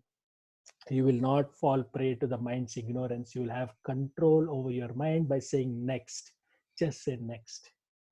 You will not live in bondage of how your mind is chasing you away from the present moment. Instead, you will feel liberated because, as you experienced, when you are actually waiting for a thought to come, they don't come. The mind starts to die. And when the mind starts to die, your self emerges. The source of inner peace manifests. And that is why all over the world, people say live in the present, but nobody ever explained us how to live in that present moment. When you are in the present moment, God is present in you. So this is how you come to the present moment. Just say next, increase the gap between thoughts and increase that space. Live in that space. Wait for that thought to trigger an action that is absolutely necessary, that needs to happen through your body, and it will happen. You will eliminate that unnecessary stress of those 49,900 thoughts. So I hope this session truly culminated towards the end to help you realize what is true meditation and how we can have a sense of control over our mind and experientially see how we can stay calm, right? So when I talked about this being real, is it relevant? Yes. From now onwards, every time you get a thought that creates any of these negative emotions, just say next. You will see how it will be minimized and eliminated. Did you actually experience awareness? Yes. Can you apply it from tomorrow or now? Absolutely yes. And I promise you this, you do this for the next 1 week, become 100% aware of your thoughts and do not entangle yourself in that. Say next. You will feel liberated. This will change your life. And therefore, it was relevant, it was experiential, it was applicable, and it is life transformational. And therefore, this is how we wanted to make it real for you. So, I apologize for going a little overboard in terms of time, but as you can see, it was very important for us to bring this to its culmination and bring about this clarity. I really want to thank all of you for the opportunity that you gave me and my colleagues, Nitin, Vibha, and Kishorji, to serve the community. A big thanks and shout out to Kishorji for organizing this. We're going to request you to share your feedback from today's session. There's going to be a link that will be shared in the chat window. Please click on that link and share your feedback. Help us with your feedback to make this even better and serve a larger community around the world. So your candid, honest feedback will only help us in serving the community better. And like I said, if you still have questions in the feedback form, there is going to be a field for your questions. Please send us that, and we'll be very happy to answer those questions. So thank you once again for the opportunity to serve. I'm going to hand it over to Kishore Garu for closing, and we'll wrap up after that. Kishore Garu, all yours. Yeah. Thanks a lot, Mohan Garu. Again, I know it took little more time, but still, I can see all the feedback. Everyone feeling everyone got great value from this session. So once again, thank you for all the support you are doing to the entire community across the globe. And thanks to Nitinji, Vipaji. So yeah, And definitely we'll have more of this, Mohan Garu. Especially this is the time where everybody is getting a lot of those negative thoughts that next is the mantra. So definitely we'll take it to much bigger community. And Yes, absolutely. And like I promised earlier in the session, anywhere in the world, anyone wants to organize this full 4 hour session. I am going to be in the US this summer for the next 3 months. Any city in the US or Canada or anywhere in the world, mostly in the US and Canada in summer, I'll be very happy to facilitate this session for the community. And that can be coordinated by sending us an email or through Kishore Garu as well. So Kishore Garu, yeah. you want to wrap it up? Also, just for information of everyone, again, this is not related to this meditation, but because of this break, I know a lot of kids, including my daughters, everyone, nearly now the holidays got extended until April 13th. So, and kids, right? We know that if we don't engage them in some productive activity, they will be busy with Disney Plus, Netflix, or playing some video games. So, Mohan Garu are doing another campaign on the memory and mind power workshop. He already mentored around 3,000 plus students in last 2 to 3 years. And if you go to waveglobal.org, you can see all the feedback from across the globe, from all top officials, mayors, everyone. So my daughters attended. I can see a huge positive change in their memory power, mind power. So again, it is an opportunity for you. You can go to the waveglobal.org to get the details, or you can contact me. We'll share the details, and definitely that time which your kids spending will be a huge value. You can definitely see a huge progress, right? Something which takes 15 to 20 days, kids can learn that in 1 or 2 days, using all the techniques or all the methodology which Mohangar teaches to the kids. So yeah, just use that opportunity, go to the website, and also yeah, practice whatever Mohangaru trained us or shared with us. Let's practice. Let's be prepared but not panic, and try to help others as much as possible, right? We have a lot of old age people, or a lot of parents are stuck here, they cannot travel to India, all those things. So let us try to support others as much as possible. That gives us that positive energy, and whenever we help someone, it comes in some form or other, right? It may not be directly from them, but it comes from someone, or some way it comes back to us, right? There is always that karma concept that always works.